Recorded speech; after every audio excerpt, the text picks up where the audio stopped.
Khalifa University and UNESCO Chairholder on Environmental Law and Sustainable Development. Professor Damilola also happens to be the African representative on the UN Working Group on Business and Human Rights. Professor Damilola, we are very happy to have you this afternoon.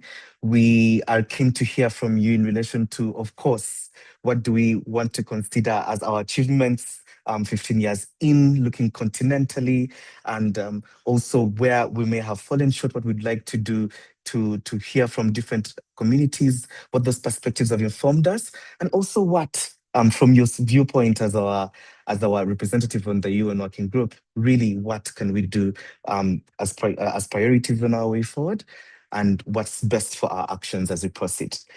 And without further ado, Professor Olawi, the floor is yours.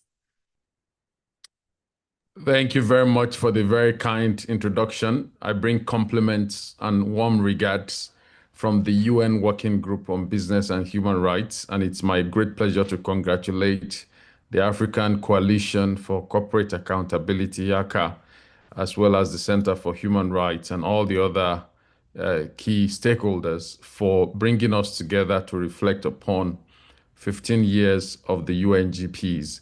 The progress made, the challenges that remain. It is indeed a timely event.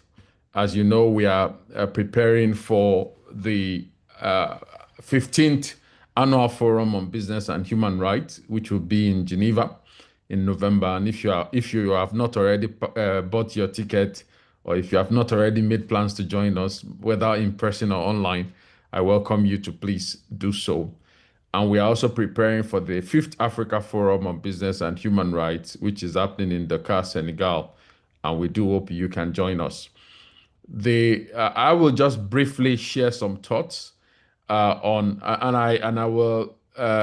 might sound basic to some who have been in the field even longer than me, but I know there might be one or two people on this call who may be hearing about BHR for the first time. So it's part of the reflection for us to go down the memory lane. As you may know, prior to now, whenever there was a problem, maybe pollution in the creeks of the Niger Delta, or wherever there was mining issues, whether in Tanzania or in Uganda or anywhere in the continent, or in the gold fields in Ghana or in South Africa, we will normally, whenever there were those environmental problems, we will normally look to government and say, oh, the government should have done this, the law should have been stronger. But after a while, it became obvious at the international level that what about the businesses themselves? What can we do to hold them accountable? And that realization led Kofi Annan, who was the Secretary General at that time, now of blessed memory, to appoint Professor John Ruggie to look into the issues. And that extensive review led to the adoption of to the preparation of the draft, which later became the UN Guiding Principles on Business and Human Rights, which was adopted in 2011. And so, since 2011, we've had a document that at least highlights what responsible states and businesses should do.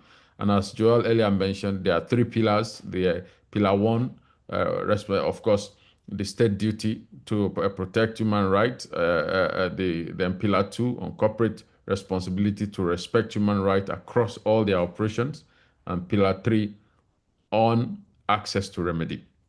Now, the question we are asking ourselves, therefore, is that since 2011, what has changed? What has changed? We started with a search for business respect for human rights.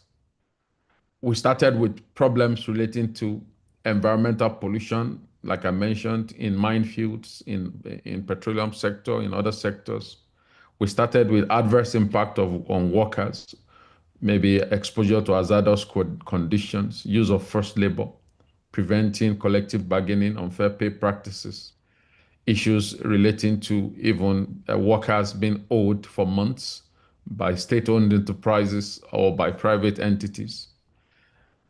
These were the issues that triggered the global search, a standard And many other issues. We had contextual factors, whereby businesses are looking for the local communities have their expectations not met, and businesses will say, but we did our best. At times, businesses saying we've negotiated with the local leaders, and then the communities saying, well, maybe you negotiated with the wrong people. We've had issues relating to poor pollution control technologies, you know, ambiguous or lopsided contracts. As part of my work on the UN Working Group, we've been on country visits, and we were in an African country in which the company, an American company, had been there for many years, and they have a contract, a concession that allows them access to almost all the lands for 100 years. And so even when we invited them for a meeting, they told us they did not have time. We had to use a lot of diplomatic language for them to join us. So they've become so powerful because it's like the entire country had been ceded to them. So we have those sort of lopsided contracts that has given some businesses entrenched interest since the colonial era. Issues of corruption as well, whereby government entities that should, supervise the activities of these businesses are in fact even the ones colluding with them. Lack of capacity, lack of training, lack of coherence. These were the issues that began to lead to action.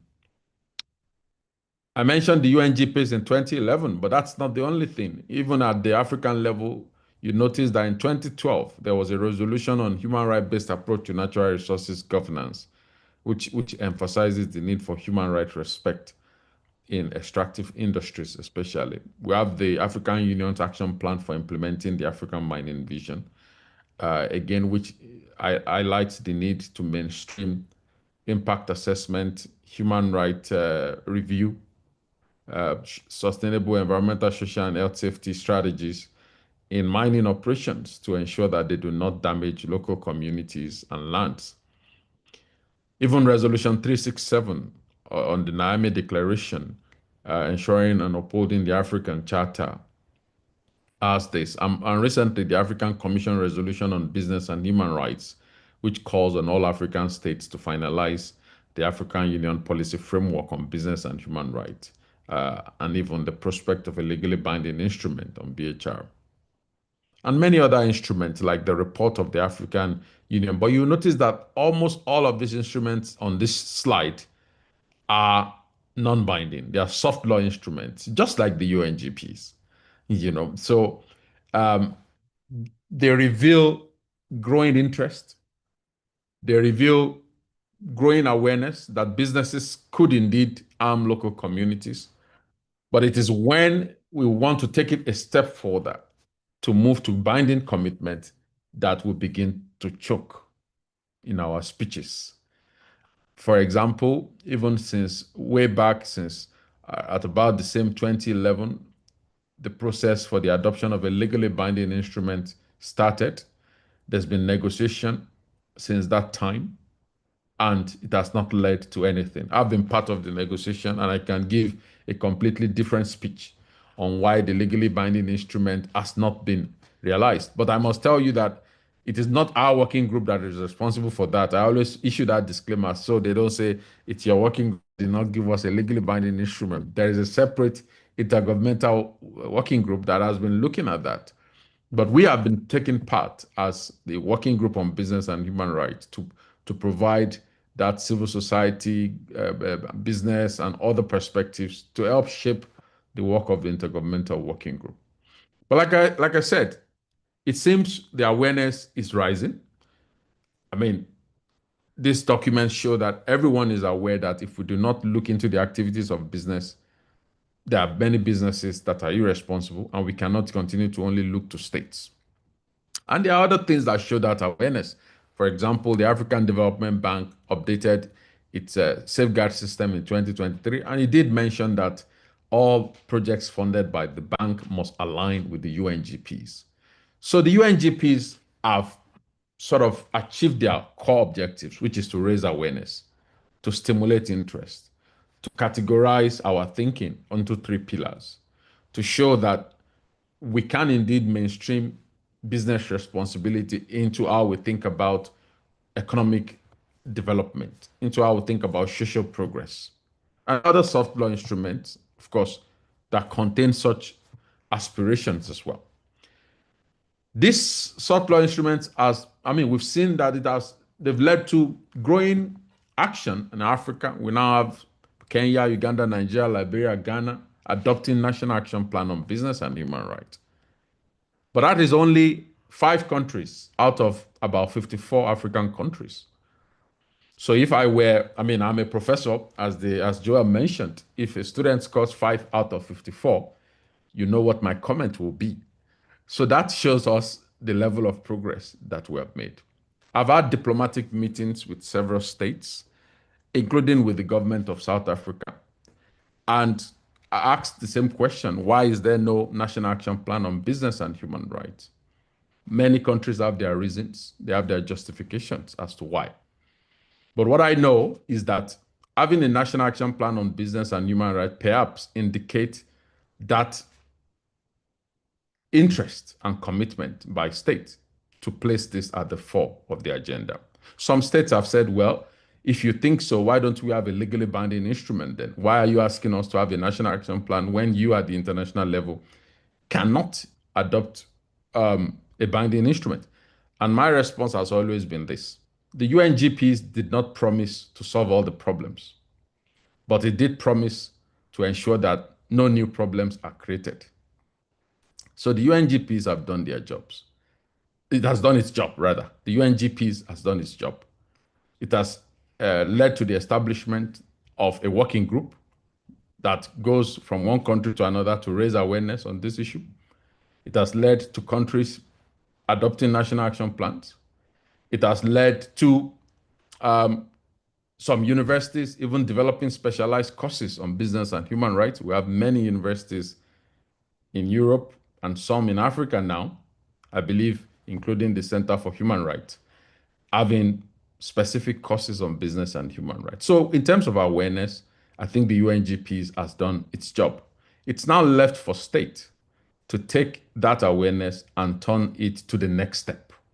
So I believe the next step is because at times when we speak to businesses, they say, well, we understand the UNGPs, we want to act, but we just don't know what to do. I believe a national action plan tells them exactly what to do.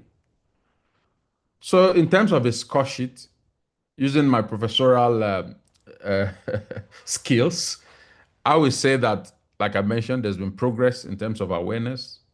We've seen more regional and country level fora, such as this important one we're having right now on business and human rights. We've seen 5 countries with national action plans out of 54, so we need more. We've seen rising awareness, but there are still issues with implementation. Lack of regulatory clarity on ESG remains a problem.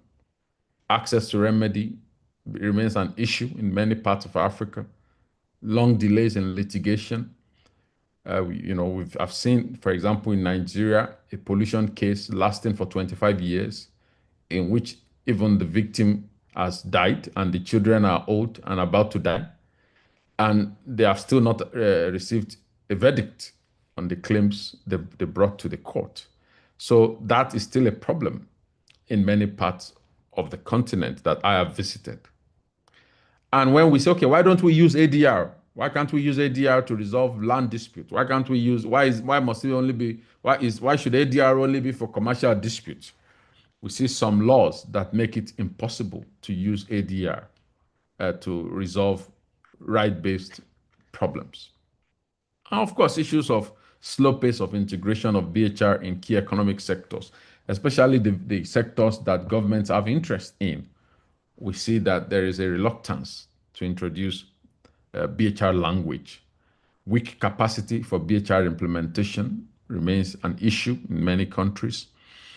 Only few countries have established a national working group on business and human rights, which should be the equivalent of a body that brings together all key sectors and ministries to talk about these issues. Because how can we mainstream BHR into all sectors when there is no meeting point You see in most countries, they say, well, when you ask about human rights, they say, well, go to the Ministry of Justice or go to the National Human Rights Commission. Then when we say, well, what about energy justice, issues of people that their land was grabbed during an oil and gas project, they say, well, that's not in our purview. Go to the Ministry of Petroleum and talk to them about that. Or when we talk about gender inclusivity in planning or in the energy sector or in the food sector, well, go to the Food and Agricultural Ministry. So there is that lack of common language, which we still notice. It's still pervasive in many parts of the continent, and there is indeed a need for a national working group that will bring all key stakeholders together to look at these issues. More than ever, I've also been called upon to issue statements or to convince my colleagues in the special procedures to issue statements on human rights defenders being arrested across the continent simply because they tried to raise awareness on BHR issues. There remain gaps in data collection. In some countries that we visited, we've seen. And, I developed this list from my experience going across the continent. Like I said, part of our mandate is to do country visits and at times even academic visits. So I've visited several countries in the continent. And some ministry officials will tell you, we understand you, Professor. We know what you want us to do, but we don't even have patrol vehicles. We don't even have equipment. We don't even have tools. At times when there is a pollution case, we have to, it's the oil company that polluted that will sponsor us to come. And before we get there, they've already cleaned the pollution. And so when we get there, we'll see nothing. The question is, why are you waiting for the pollutant to sponsor you to come? They say, because we don't have funding and we don't have tools. We don't have a patrol vehicle. We can't get there on our own. Again, some of these problems are not the same in Africa. I mean, Africa has different, the countries are different, but these are some problems we've seen in a few countries. And I think a discussion like this can help us say, how can we develop solutions? And there's issue of funding commitment, like I mentioned, in which you have this BHR. Many of the human rights institutions see it as important, but they just don't have the funding to work on it. And I always say that, well, the first test of commitment is how much funding government is willing to provide for the NHRI, the National Human Rights Institution, to look at this issue. And even when we do sensitization on BHR as well, we always charge the NHRI to go beyond the capital and take the message to, when I go to Johannesburg or Cape Town, the big cities, you see that there's awareness on BHR. But when you go to Limpopo or other parts of the continent of the country that are not in the capital, and you know them, then you begin to notice, a reduction in the frequency of BHR dialogue. And so I say, well, take the discussion beyond the capital and take it to other parts of the country that that really need to hear it as well. So the score sheet it is what it is, and I'll let you make up your own mind. I have made up my mind on whether we have made sufficient progress. But I think this document that we prepared when the working group released this document when the UNGPs was 10 years, which was in 2021, I believe some of the things we mentioned there are still relevant. So if you have time, you can read that as one of the documents to read to prepare for the forum, or for future discussions, and it is available online. Some of the points I made are in there. There is a need for clarity. For countries that do not have national action plans, they should see it that it is important, because without it, businesses will continue to say, we just don't know what to do. So clear legislation as well might be the next step. Need for coherence, the need to ensure that the BHR language finds its way into all key sectors, including the design of energy transition programs and policies. Very recently, our working group even released a report on food security. And I don't know if you've seen that, and I presented that just a few weeks ago at the Human Rights Council. And so you still see that there's a lack of BHR integration in food security programs, which is leading to the same issues of food fraud, businesses wanting to profit from food security programs. So there is a need for that coherence. There's a need also to ensure that all stakeholders are brought together to discuss these issues. And of course, there is a need for more awareness, blocking gaps in information sharing, and of course, funding commitment, providing funding for NHRIs. So as we look forward to UNGPs at 15 and beyond, the charge or the task before us as key stakeholders is to ensure that the progress made is not eroded. I've often been told that one of my favorite quotes is that the price of freedom is eternal vigilance. The price of freedom is eternal vigilance. The moment you stop being vigilant, then you see that all the progress you've made before becomes eroded. And some countries, some sectors that have failed to be perpetually vigilant will tell you what happened to them. So let us be perpetually vigilant. Let us keep the fire burning. Let us see this as our opportunity to hand to the next generation a society, a world that is just, that does not discriminate by virtue of race or gender, a world that does not prevent people from accessing economic opportunities, and a world that does not allow businesses to profit from people's weaknesses and vulnerability. We can do it. Let's keep it going. Thank you very much.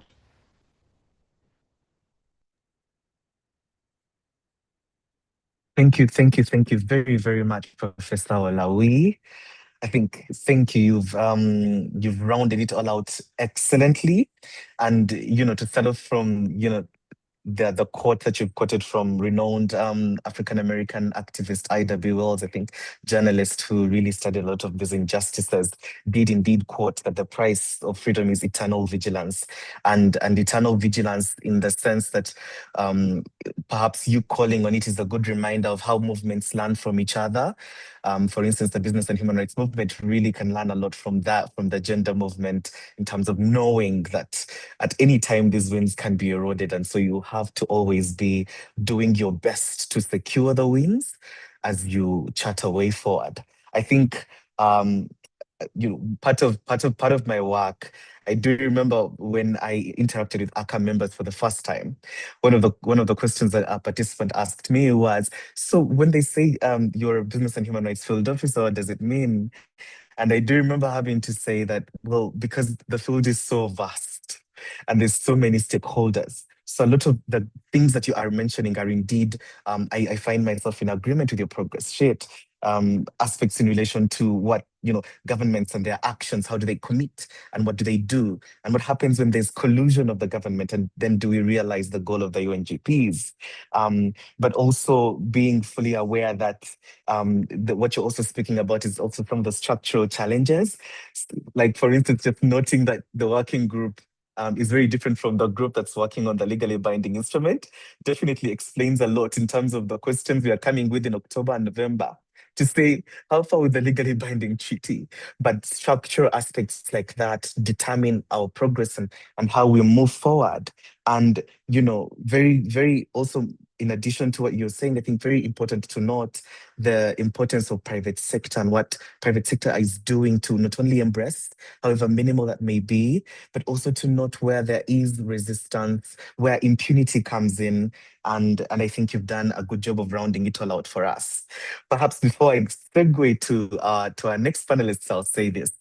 The Convention on Economic Social Cultural Rights took a boatload of years after the passing of the ICCPR earlier.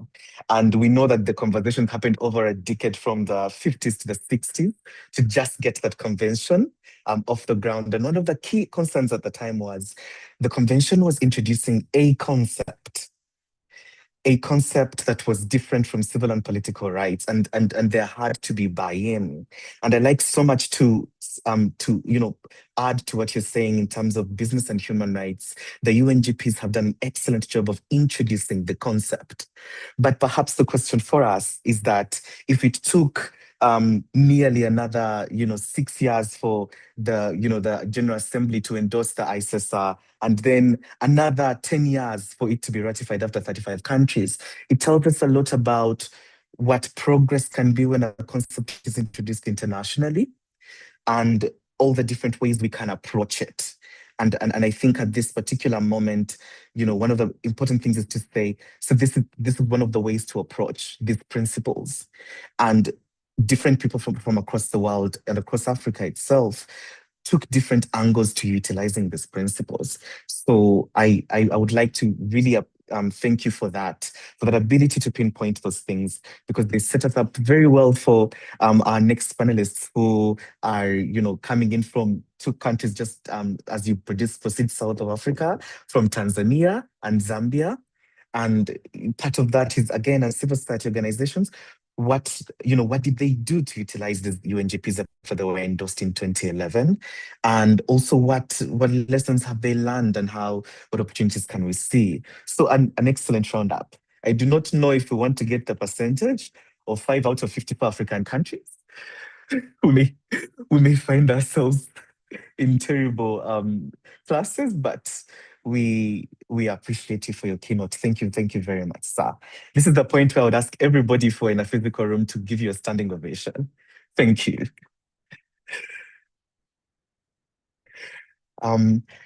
I would like to segue. Thank you again. And Dorcas, do we haven't have Maria from Wanted on now?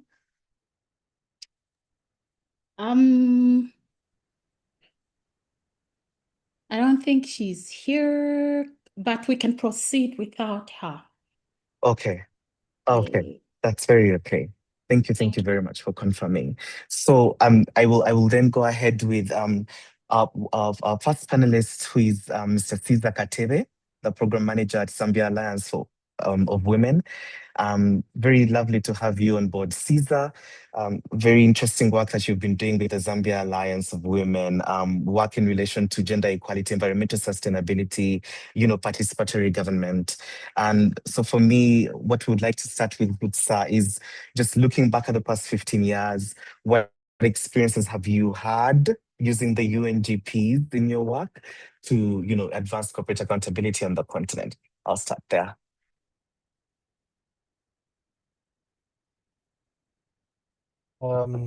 Thank you very much, Emmanuel. Good. Just trying to get the presentation ready. Just a minute.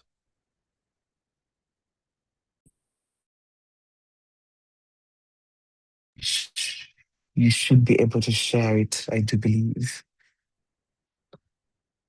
Yes, that's what I'm trying to do. Okay.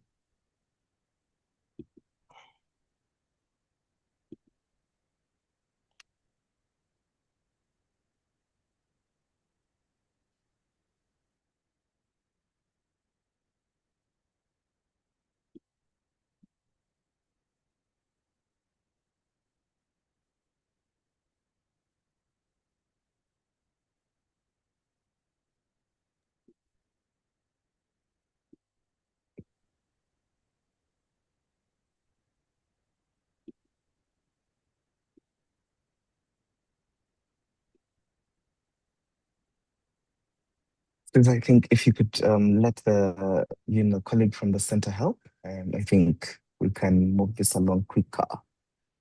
Okay, let me just share it to Dorcas. Yeah. Thank you.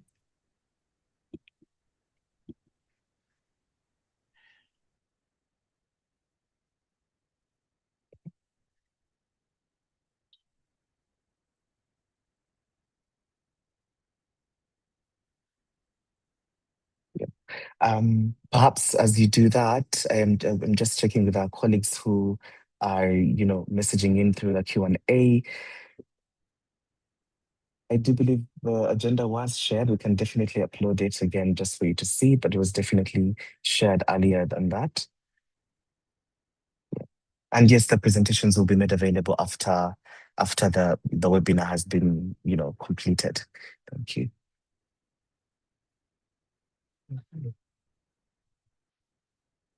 Okay. Good. Sounds good.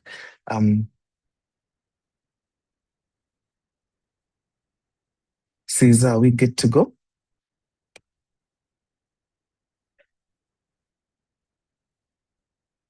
Foremost, I just want to check if my friends are in receipt of it or if it has arrived there.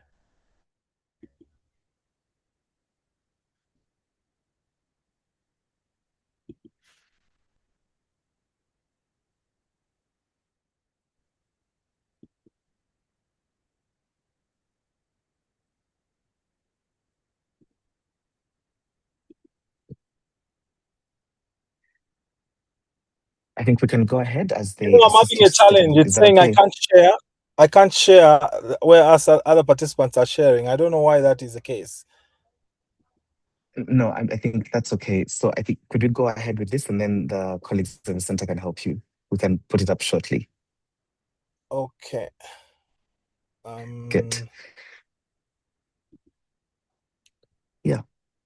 Part of what we're interested in listening to you speak on, Caesar, is again the experiences that you've had at the Zambia Alliance for Women, in relation to just the past 15 years, how you've utilized the UNGPs as an instrument in your work, especially in advancing corporate accountability.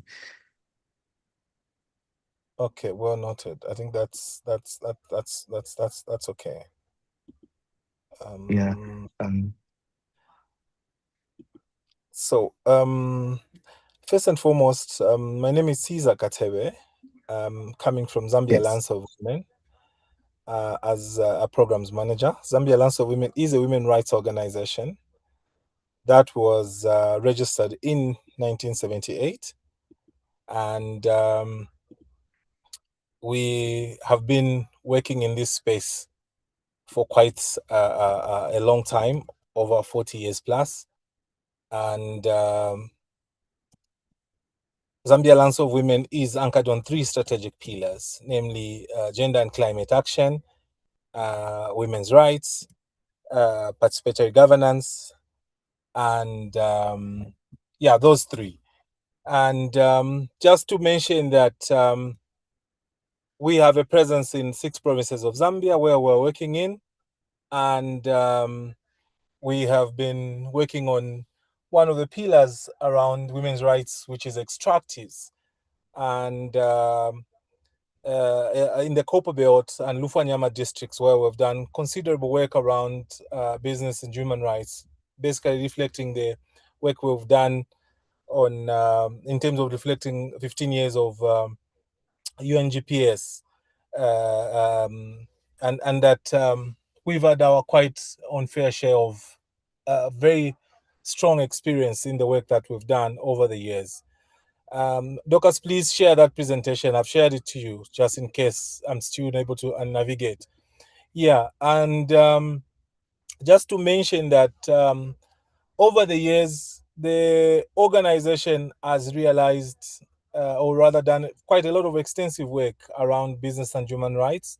I must hasten to mention that that has not happened easily in terms of achieving our desirable goals in terms of amplifying the voice and agency of women in extractives.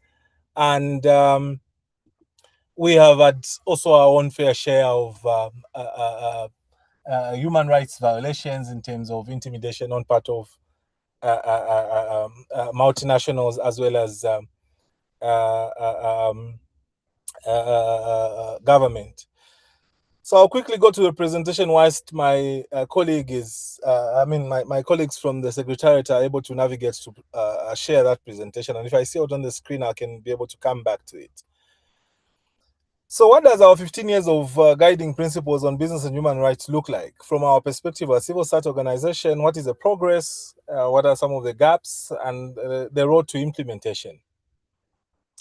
Of course, like Prof alluded to, the UNGPS is anchored on 3 strategic pillars. Pillar 1 on corporate, the state to protect human rights, and multinational companies' responsibility to respect human rights, as well as Pillar 3 on access to remedy. The question we should be answering: what does 15 years of UNGPS mean for Zambia, and what must happen next? First of all, Zambia has built knowledge and institutional dialogue and national action plan process. The country has moved beyond simply discussing UNGPS. In terms of implementation, the existence of policies and processes does not automatically translate into protection on the ground. Information participation and accountability and remedy remain a critical test. What does the next 15 years look like or should look like? The priority is to institutionalize implementation, strong assessed oversight, responsible business conduct, accessible remedy, and inclusive development.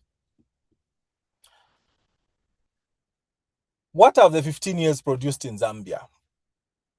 What has been our progress, or what progress should be recognized before we discuss the gaps? Okay, thank you, Dorcas. I can simply switch so that I can be speaking from the screen. Yeah, Zambia supported the UPR recommendation to develop National Action Plan on Business and Human Rights alongside the UNGPS.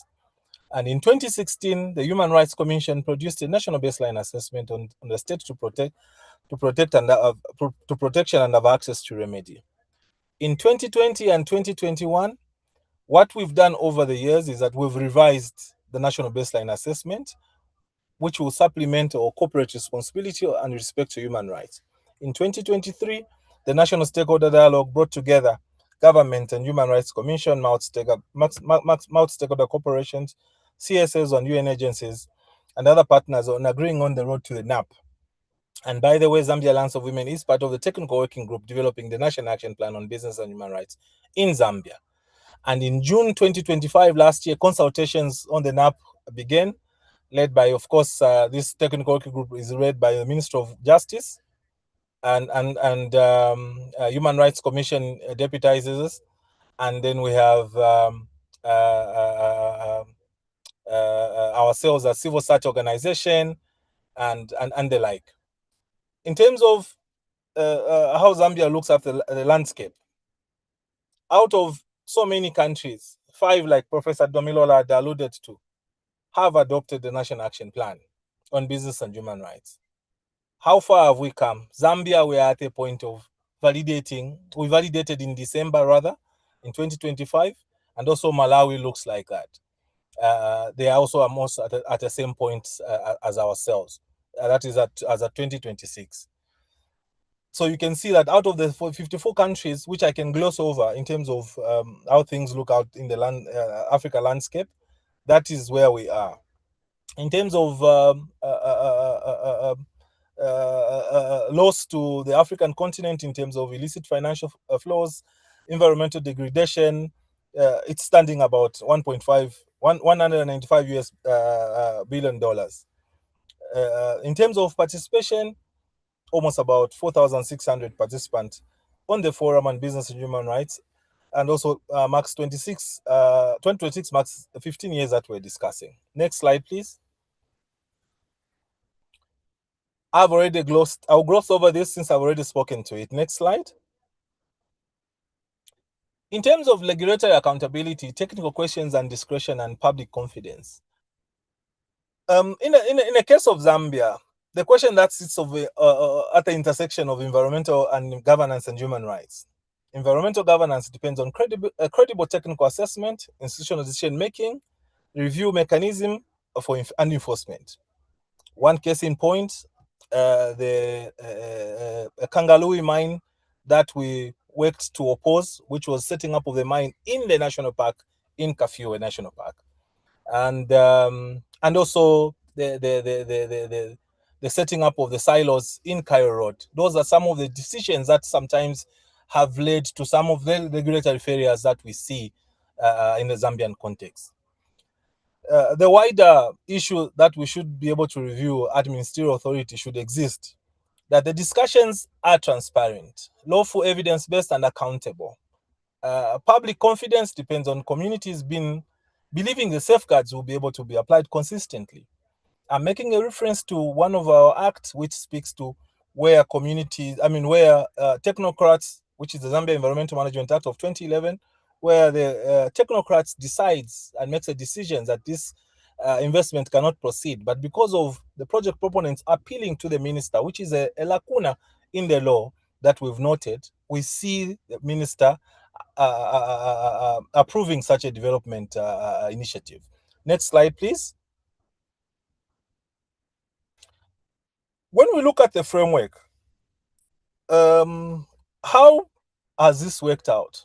One case in point is a disaster that we recently experienced last year. In February 2025, a tailings dam collapsed in the Copper Belt, discharging 150 million metric tons of mining toxic waste into the Kafue River, which is one of the largest rivers within the country. What are the impacts there? About 10 to 15 million people who live in Kafue, who depend on this Kafue River basin, were affected. When we talk about issues around compensation, yes, we are alive to the fact that we've taken the matter to court. But when you come to see the level of compensation that were given to communities, they are very nothing to talk about. We are, however, cognizant and want to continue to push this agenda to ensure that corporate accountability is realized. Because we are cognizant also that the spill did a lot of damage in terms of destroying the ecosystem in the Kafue River. And we also see the contestation around the project proponents, in this case, Sinometals, who discredited the report of their own consultant called Drizzt, which some of you may be aware. And then also we realized that a number of our farmers' livelihoods were disrupted. And there was a lot of no transparency in terms of environmental cleanups. Can go to the next slide, please. In terms of corporate responsibility, what should this look like in terms of promoting responsible business conduct? Number one, we keep on pushing the agenda of mandatory human rights due diligence. Should identify special and potential impacts, integrate findings into decisions, track responses, and community impacts are addressed. We're also cognizant that mandatory human rights due diligence should be should include gender, environmental and community impacts, and environmental and community impacts. Not only risks to company, but also should be equally be able to ensure that the findings are some of the things that could be able to bring about some level of comfort in the lives of our people. We also call upon ourselves as civil society actors to ensure that we leverage on preaching why the need for MNCs to mitigate harm and participate in remediation wherever the problem has happened. But also, what have we been doing? We've also recognized that community engagements are an important pathway in terms of access to information, as well as inclusive participation for grievance redress mechanisms. NMCs, in this case, multinational companies, have a commitment, needs to make a commitment that should be supported by accountability and evidence to perform, and not just relying on the ESG commitments. Next slide, please.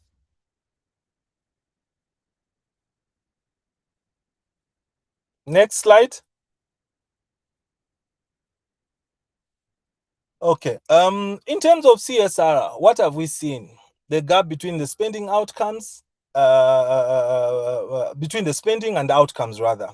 Why a road or a clinic does not always translate into trust on the ground. We have seen it from experience. Why it is very imperative that we be able to take cognizance of some of the things that multinationals continue to talk about. When you look at CSR effectiveness in terms of dimension in the context of Zambia, you see, for example, like environmental protection was sitting at about 27%, social programs, 58%, economic benefit sharing, 54%. But come and look at some of the declared social spendings that they talk about are really nothing to talk about, as opposed to what we're able to see in terms of what they are reaping from these programs, in terms of their extractive process. Next slide, please.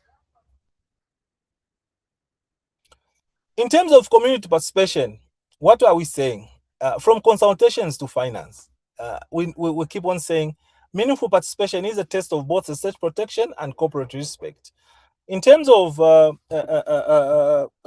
from our findings, we have seen that when you look at the percentages, 60% knew their rights. And this is from a study that we did not too long ago in terms of advancing gender justice in the critical mineral sector with support from one of our partners. 60% knew their rights in terms of land compensation and resettlement. 31.7% in the selected districts where we did this study felt adequately informed about their rights. 78.3% said women are rarely or never involved in mining decisions. 81% said women lack mining opportunities. Clearly, that is a very huge gap that we should be able to ensure that it's addressed. And this evidence, like I alluded to, comes from the mining selected districts where we've worked in terms of advancing gender justice in the critical mineral sector. Our findings show why consultation should not be measured by the number of meetings held. Meaningful participation requires accessible information, sufficient inclusive representation, and evidence that comes that concerns and can influence decisions. If people are informed but cannot influence decisions, we would have achieved meaningful participation. Next slide, please.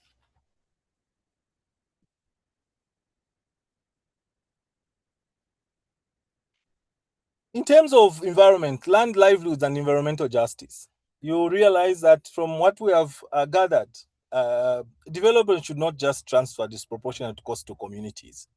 It is imperative, therefore, that land and natural resources decision can affect livelihoods, food security, like Professor had alluded to, housing, cultural and community cohesion. Women can experience these impacts differently because of their unequal access to land, finance, information, and decision making. Environmental protection should be at the core of addressing and preventing environmental harms. The monitoring and enforcement and restoration where harms have occurred. As a case in point which I alluded to in terms of the environmental cleanup that was caused into the Kafue River, illustrates this very important point. When you talk about compensation in terms of address to loss of livelihoods, again, we need to look at the long-term social and environmental impacts. Yes, people can be compensated, but will their livelihoods be the same after this disaster has happened? The answer is no. And then also just the nature of the environmental cleanups in terms of the involvement of various stakeholders such as ourselves, I think we were left wondering whether indeed this was an environmental cleanup.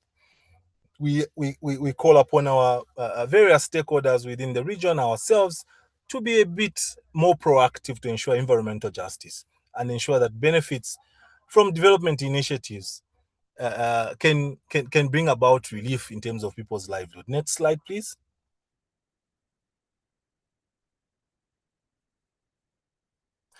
On the part of gender making business and human rights truly inclusive, I think that from a women's rights organization, we are very much alive that indeed this is a very important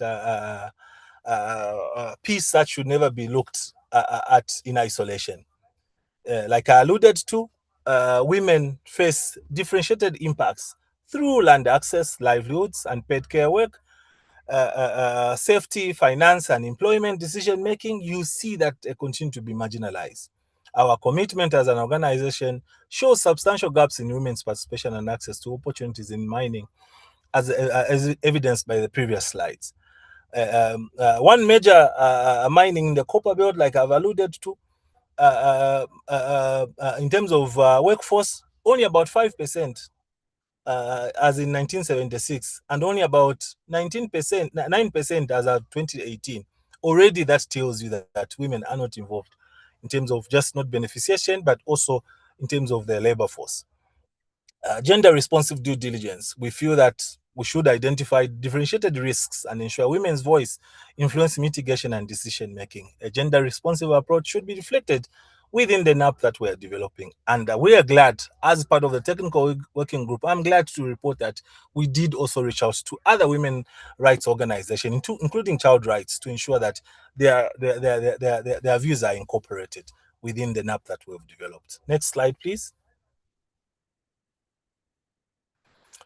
Well, in terms of critical minerals and the energy dust transition, again, Prof did speak to this. Zambia currently is sitting at 800,000 plus metric tons, and by 2025, but as of 2026, we were about 1 million metric tons. The target is at we should reach close to about 3 million metric tons. And what does this entail? A lot of issues in terms of the critical minerals sector, in terms of land grabbing and whatnot. But how can critical minerals support investments, employment, and also local enterprise, value addition, and national development? The rapid extension in terms of including new discoveries such as the Mingomba deposits, a mine that is owned by Jeff Bezos and Bill Gates, increases pressure on land and water infrastructure and labor and community participation. Clearly, one of the things that we've identified within the research that we did. By the way, Mingomba mine, where this one of the largest copper deposit has been discovered, is where this project is. We are saying a just transition should not just be measured by economic benefits or gains. Whether affected communities experience fair participation and protection, but also just ensure that there is beneficiation in terms of benefit sharing. Next slide, please. Eva, I do have to interject a bit because I do have 2 other panelists that are coming in. If you could please help me and wrap this up. I'm almost done. So we can. I'm almost Okay. done. In terms of Thank new you. frontiers, in terms of business and human rights, extractives, we're saying AI is also one of the options that will have a leading role that I've just alluded to in terms of discovery. In terms of global value chains, we're saying human rights can occur at any time, but we need responsible business investments. The next slide, we're almost done. What should we prioritize in the next decade? Number one, we need to finalize an app, strengthen state capacity in terms of regulatory compliance and regulatory enforcement, strengthen corporate due diligence, maintain participation in terms of meaningful conversation. We also need to ensure that remedy work, we also need to embed gender, like I've alluded to, protection of the environment, as well as, rights critical minerals, rights-based critical minerals takes place. I should think this must be the last slide, unless there is another one. Yeah, pretty much I've already spoken to that. Thank you very much.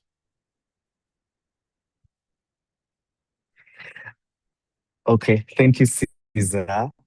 I thank you. A wonderful, actually a good picture of exactly what's going on in Zambia. Thank you. The national approach that you have given it, gives us a good understanding of not just what the businesses are doing, their responses to different actions, but also what you are seeing. And I think your perspectives in relation to gender and the different actions in relation to knowledge and how communities are then engaged, all of that I think is quite informative, but it also gives us a good linkage to, I think, the work that is being done by AfriWatch.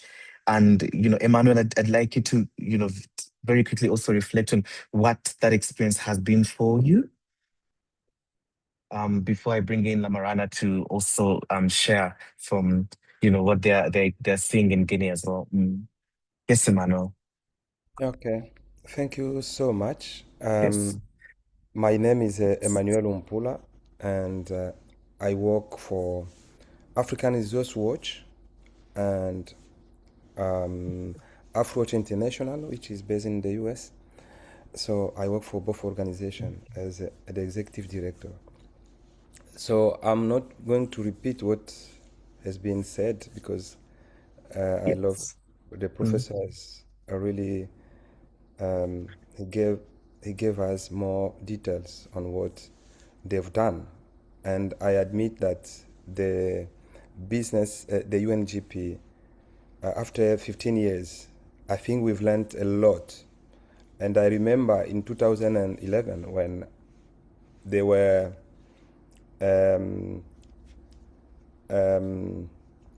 voted, I was there in the room, and it was like, oh, we've achieved a big step forward. So 15 years after, we need to look back and see what we've done together. So I'm not going to repeat, but I need just to take one point or two just to share with you. Yeah. The first one is lack of will to implement from states. If you go, you see how many countries have been developed the action plan, national action plans.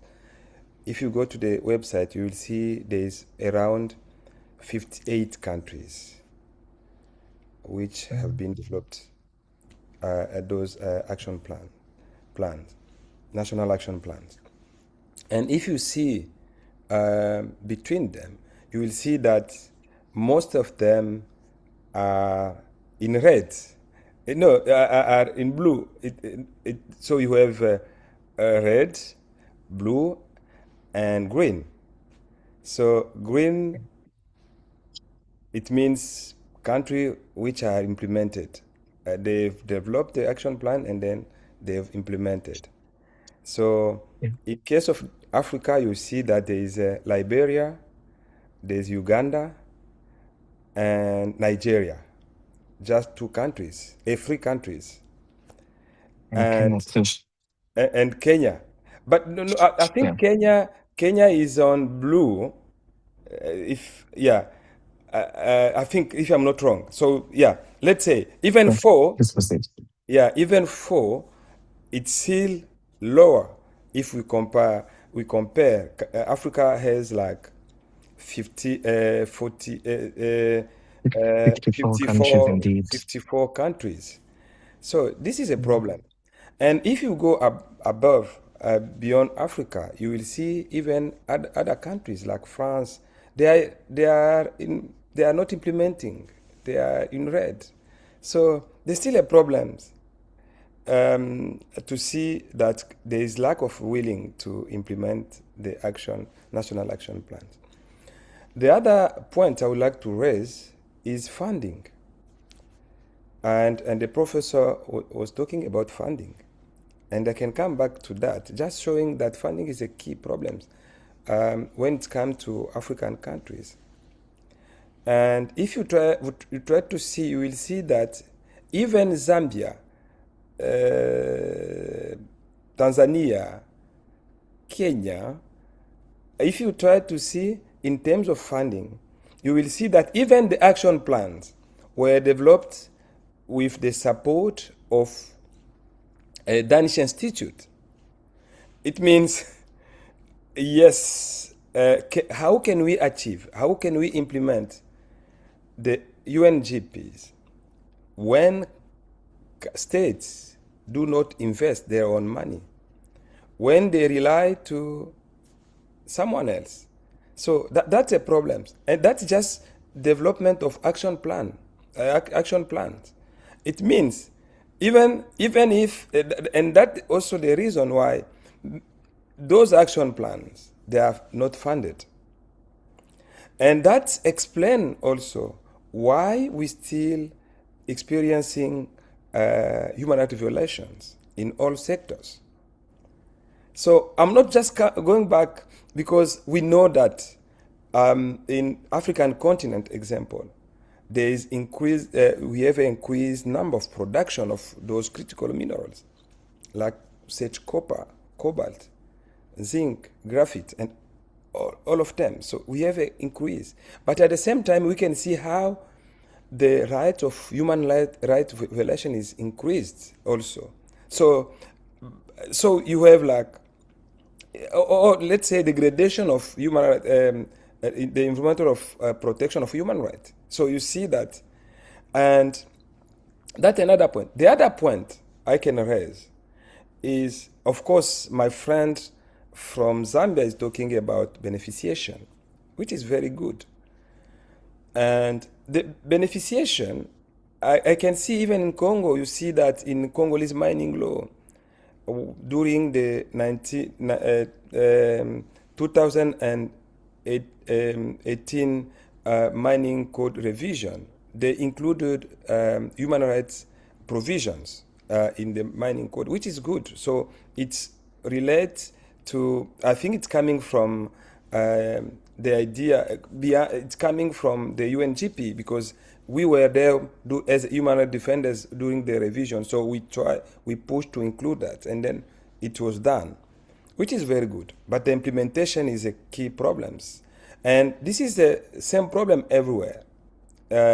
We have best laws in place, but the implementation is still a problem in terms of funding, but also in terms of other resources to implement.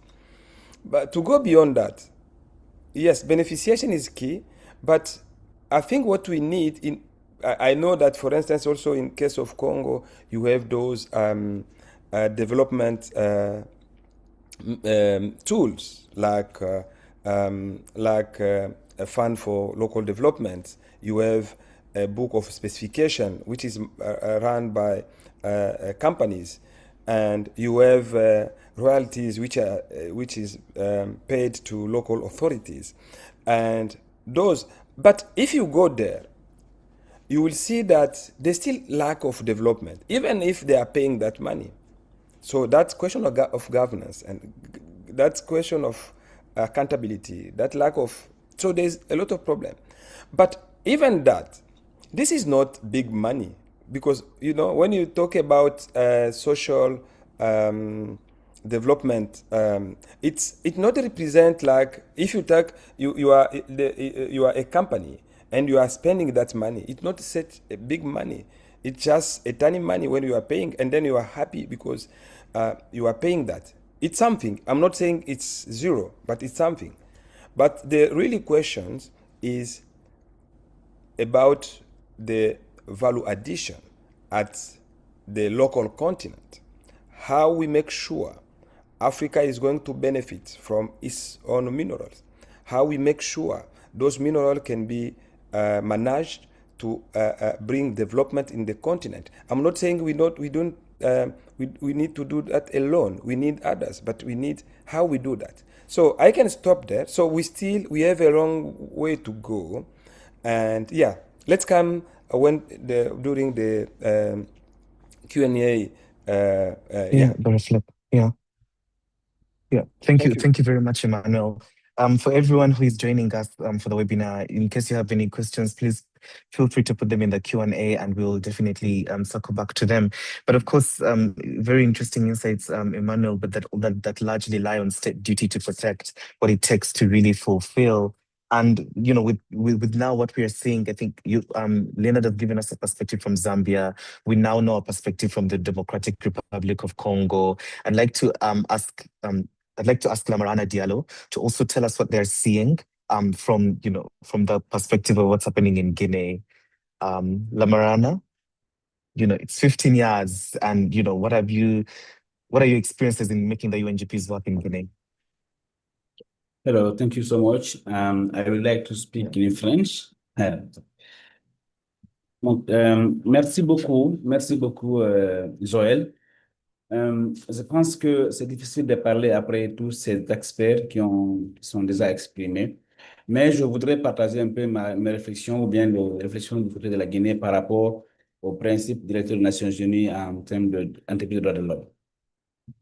Ce qui est évident, qu'on peut noter, les 15 années ont fixé la norme en termes de protection, de respect et de réparation. Les précédents ont mentionné qu'en Afrique, on a sur 54 pays, nous avons quand même 4 pays qui ont des plans d'action nationaux, et nous avons d'autres pays, au moins 8 qui sont en cours d'élaboration. Si vous prenez 4 plus 8, ça fait 12 moins 24, vous en avez un peu l'effort nécessaire pour savoir que beaucoup de pays africains n'ont pas évolué ou bien n'ont pas mis en œuvre ce plan-là. Même si au niveau du cadre réglementaire, il y a beaucoup de pays qui ont pris des mesures, mais qui ne rentrent pas et qui ne sont pas alignés vraiment avec les principes de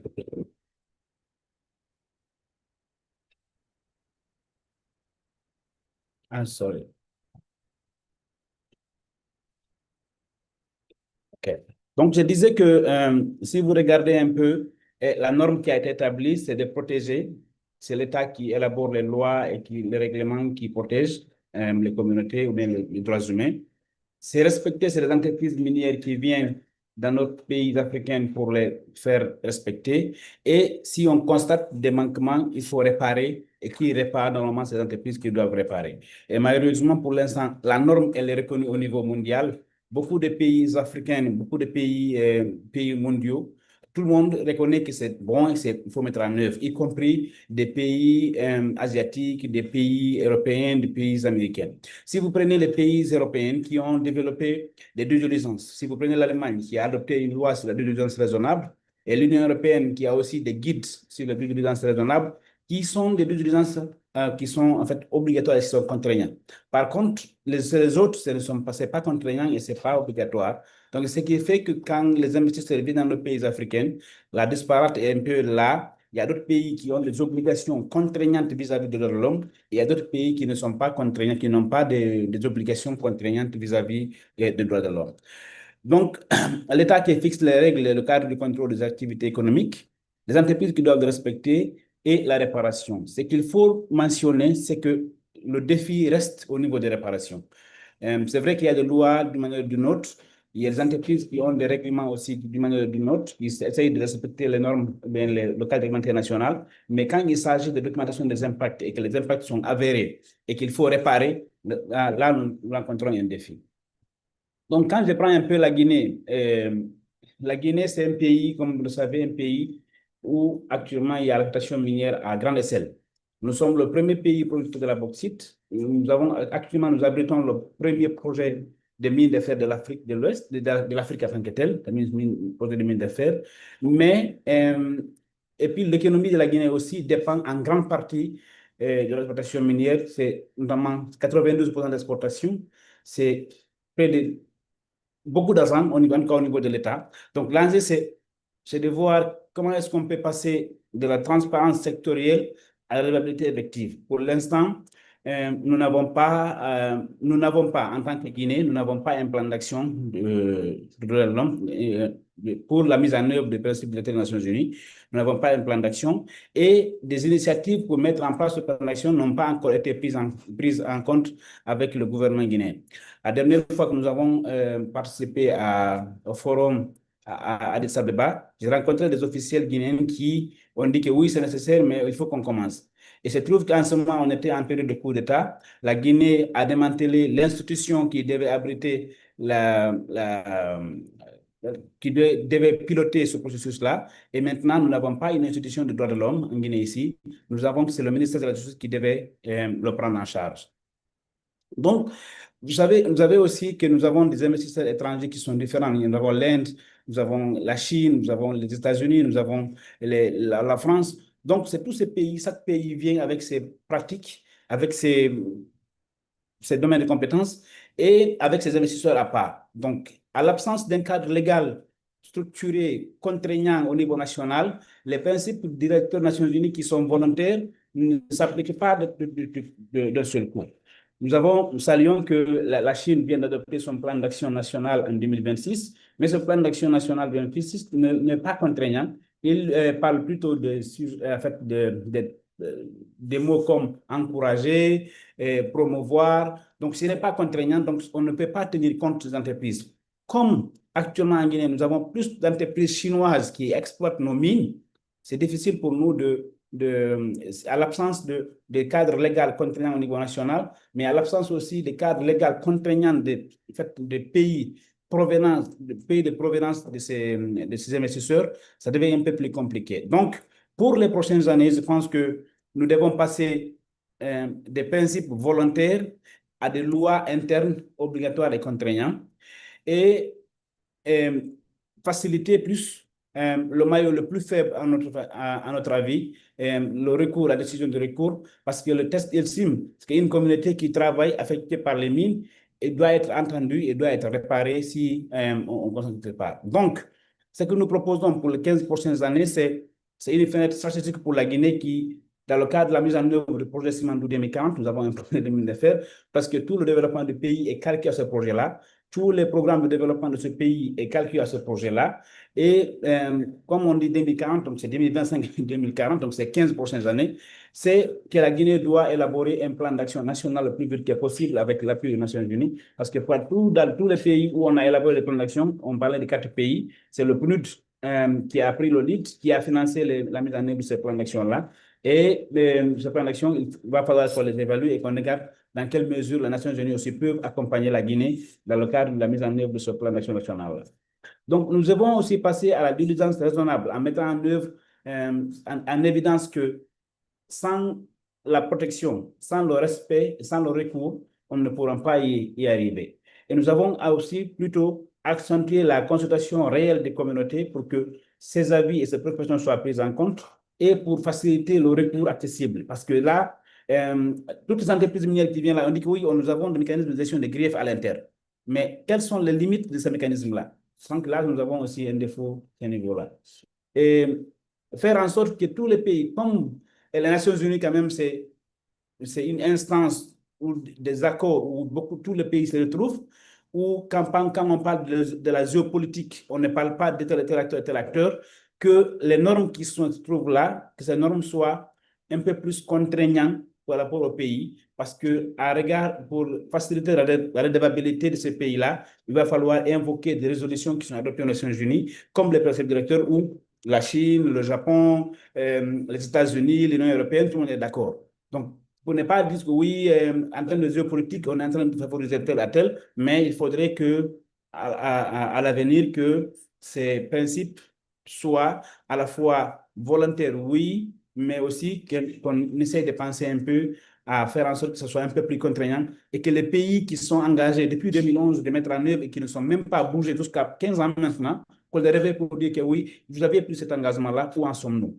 Et je pense à ce niveau-là, l'évaluation doit être instaurée pour qu'on puisse dire, pour qu'on puisse évaluer le pays pour savoir qu'est-ce que vous en avez fait de votre engagement depuis 2011 jusqu'à maintenant. Merci beaucoup. Je m'arrête là, s'il y a des questions, je vais répondre. Merci. Thank you, Lamarana. And thank you. And I think, thank you very much for taking us to indeed what do we want to see then going forward in terms of what, what hard law can look like. But it's very interesting, I think, to see the parallels also between Guinea, DRC, and then Zambia on the other hand, and then also to see where you meet with both, DRC and Guinea in regards to this, a good chunk of it lying with state duty. But I think from the experiences you're mentioning that, how effective are the company mechanisms, how cognizant are they of community experiences, and what then, do we make sure happens in terms of ensuring governance, as Emmanuel was saying, when, you create beneficiation agreements. So for instance, in Uganda, they do community development agreements, but how does the development work when you are getting those royalties as a community? And a good chunk of that, I think you painted an excellent picture. And perhaps we are sending Dr. Olawi back to office to say that, we do need a legally binding instrument. At least the call is very clear. But I'm very curious for Caesar and Emmanuel, as just in one minute, what are the one thing each that you think we should do going forward in the next decade? And then I'll take some questions from our colleagues in the Q&A. Caesar, can I start with you? Yeah, thank you, Emmanuel. Just one thing you definitely want us to do, I think for in order to strengthen corporate accountability going forward.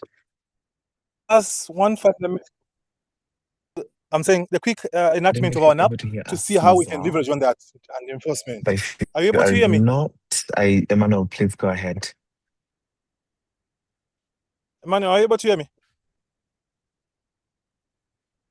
Yes, we can hear you.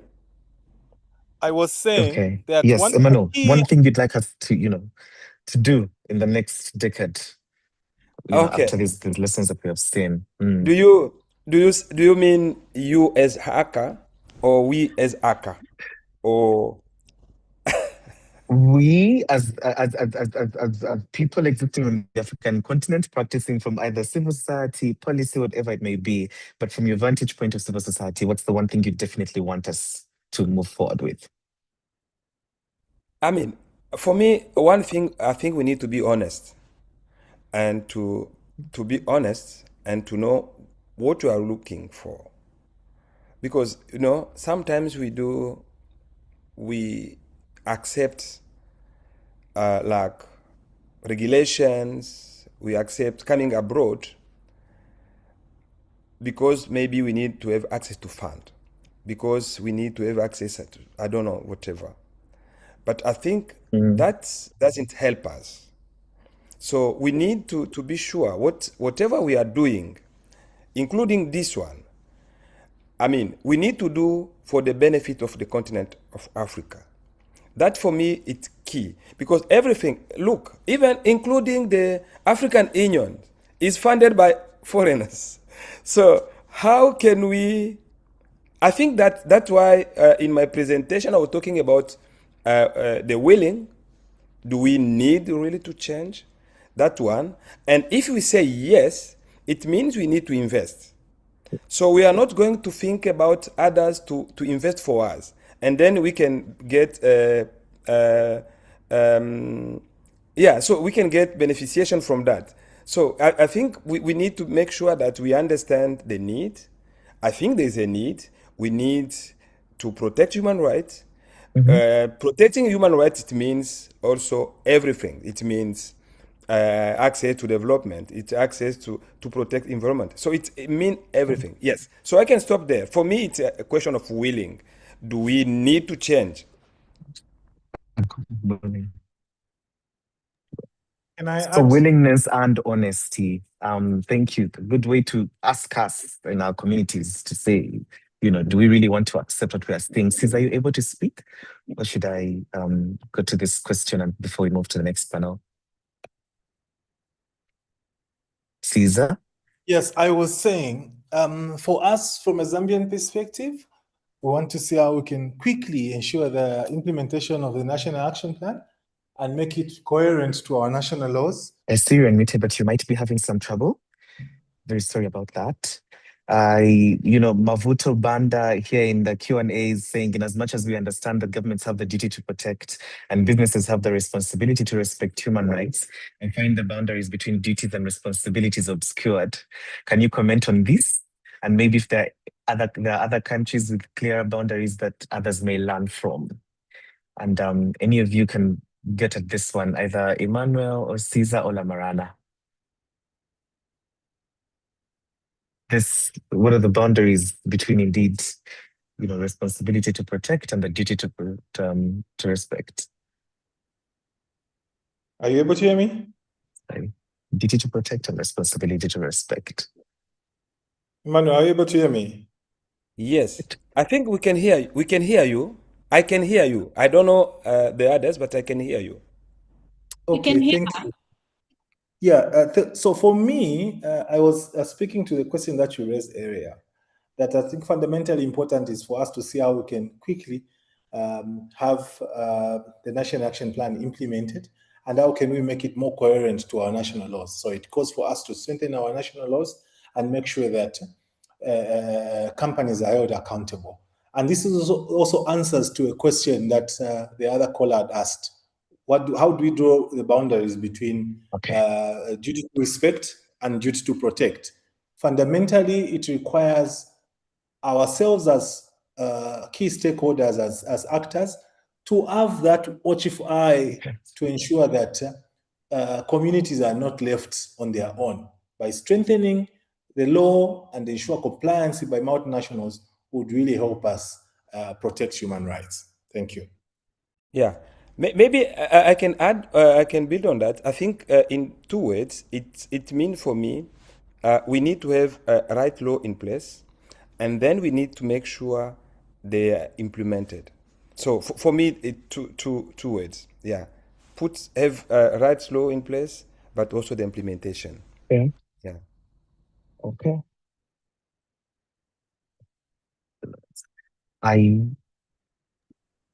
Lamarana, did you want to take a stab at the question? Oui. Oui. Merci beaucoup. Merci beaucoup, Emmanuel. Je pense que il nous faut avoir un cadre réglementaire robuste. Parce que de toutes les façons, les entreprises qui viennent dans nos pays africains, d'où qu'elles viennent, elles disent d'abord, premier principe, nous allons respecter les lois nationales et les réglementations nationales. Donc, c'est essentiel que nous, société civile, nous faisions le plaidoyer pour que nos États puissent adopter des lois qui sont contraignantes, qui obligent les entreprises minières à respecter nos lois et règlements. Parce que, à l'absence, et aussi qu'on définisse carrément le cadre institutionnel de réglementation et de contrôle et qu'on mette les moyens à la disposition pour qu'on puisse le faire. Et aussi, un autre aspect que je voudrais mentionner, c'est qu'il faut permettre aux instances de contrôle, aux services de contrôle, le Parlement, la société civile, de pouvoir faire le monitoring et de pouvoir documenter des violations et aussi, dans une certaine mesure, renforcer les structures de recours. Parce que c'est encore une fois, de mon expérience, c'est là où le bas blesse. Une entreprise minière peut dire que je suis d'accord avec ça, mais lorsque vous passez à la phase de réparation, vous ne trouverez pas un interlocuteur ou bien que la procédure peut prendre beaucoup plus de temps. La justice dans nos pays, c'est vraiment lent et je pense que nos États pourraient faire en sorte que, à la fois qu'il y ait une harmonisation entre l'obligation de réglementation, de la protection, du respect et aussi du recours. Donc, ça doit aller de la chaîne, ça ne doit pas laisser quelque part, ça ne doit pas se distinguer les uns et les autres. Et tous les deux et tous les trois aspects doivent avoir le même rôle et la même synergie. Merci beaucoup.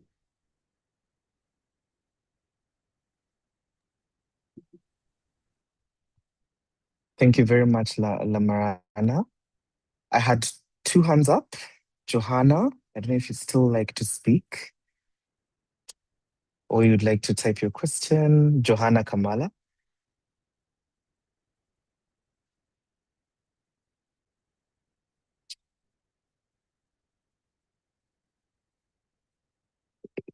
If Johanna is not able to, then okay.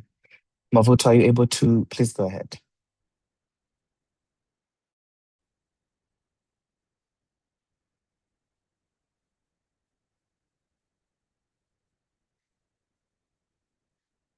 Just in case you're unable to, perhaps maybe just leave it in the Q&A box and then the team will see it. And I'd like to thank our panelists as you do that. I'd like to thank our panelists, Emmanuel from AfriWatch, from DRC. Thank you very much. Lamarana from Action Minds in Guinea, and Caesar Katebe from Zambia Women's Association. Thank you very much for that. I think you have given us a very wide perspective, especially in terms of what's happening at a community level on the continent, as you relate with communities, private sector, and development. Perhaps also what's very curious for us here is Caesar spoke about what it means for our community to be fully aware of their rights, for them to engage, and then for them to also have those rights respected.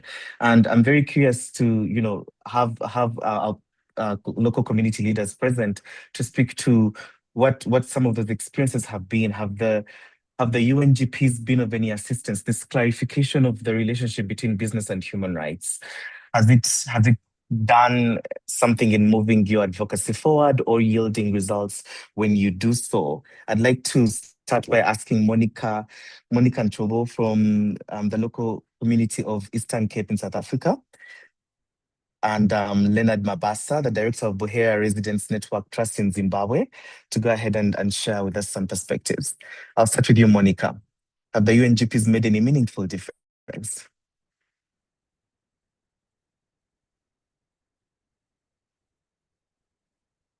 If you could unmute, we'll be able to hear you.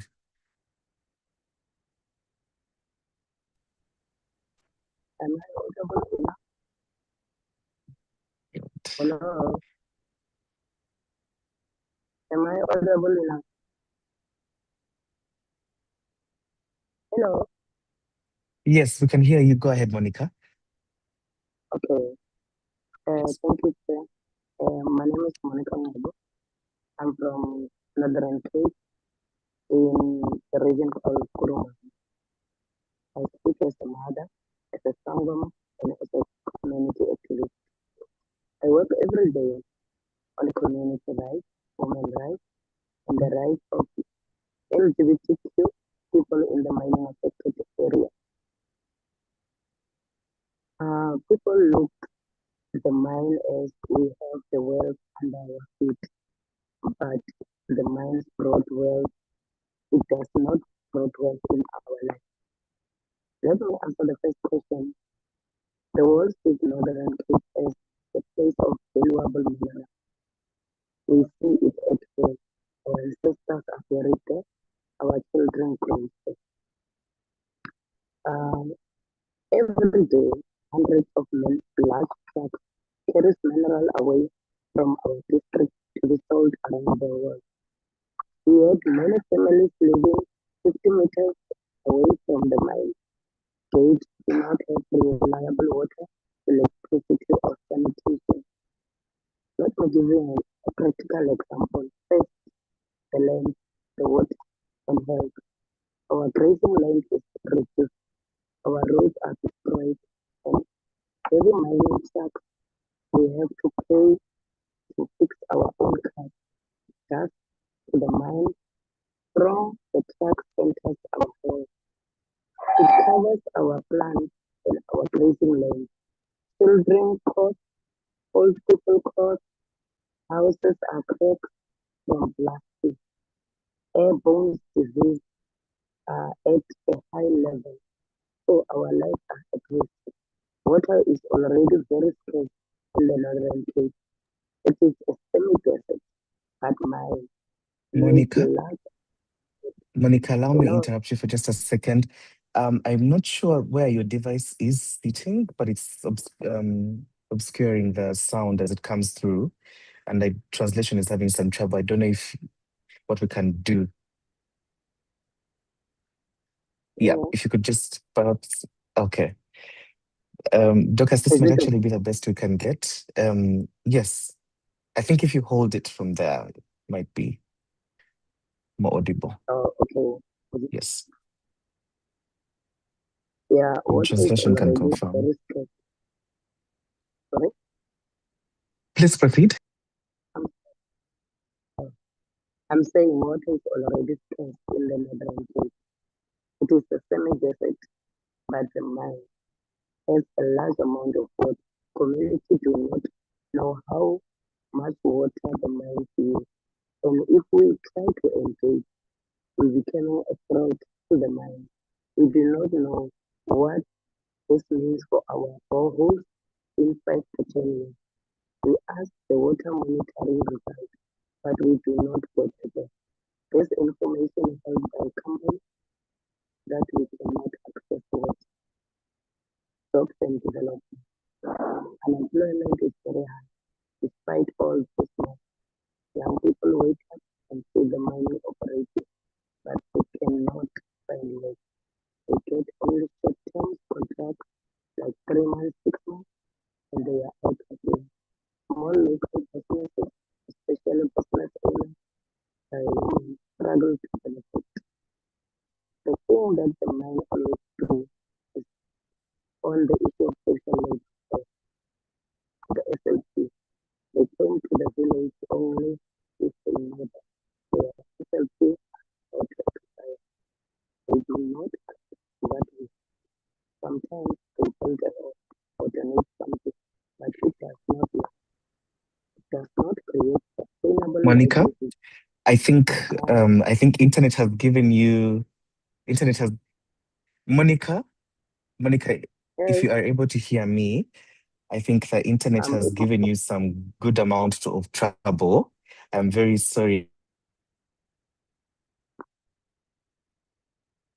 Monica is speaking a little bit in relation to accountability, company accountability to communities, what that means when you are engaging a company as a human rights defender to support a community voice its issues, but then also what happens when you speak to a company to have information such as what you're speaking to in relation to how mining impacts the water sources, and when communities ask for documentation such as water monitoring reports to be able to tell, is there any action being done to ensure that there is no pollution of this water because the community is having some of these complaints. And from what I'm hearing, part of that relates to indeed, what does that look like when a community is seeking that form of accountability? Monica, I'm going to I'm very sorry, I'm going to have to cut you short because we can't figure out sound and translation is not able to proceed. But perhaps as we figure that out on your end, Leonard, could you please go ahead and also let us know what the perspectives you see are from from the work that you've been doing with Buhea Residents Network in Zimbabwe.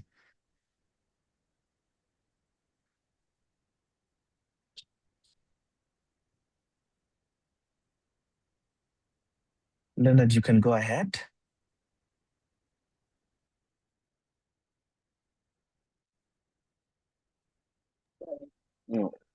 Thank you, Joel.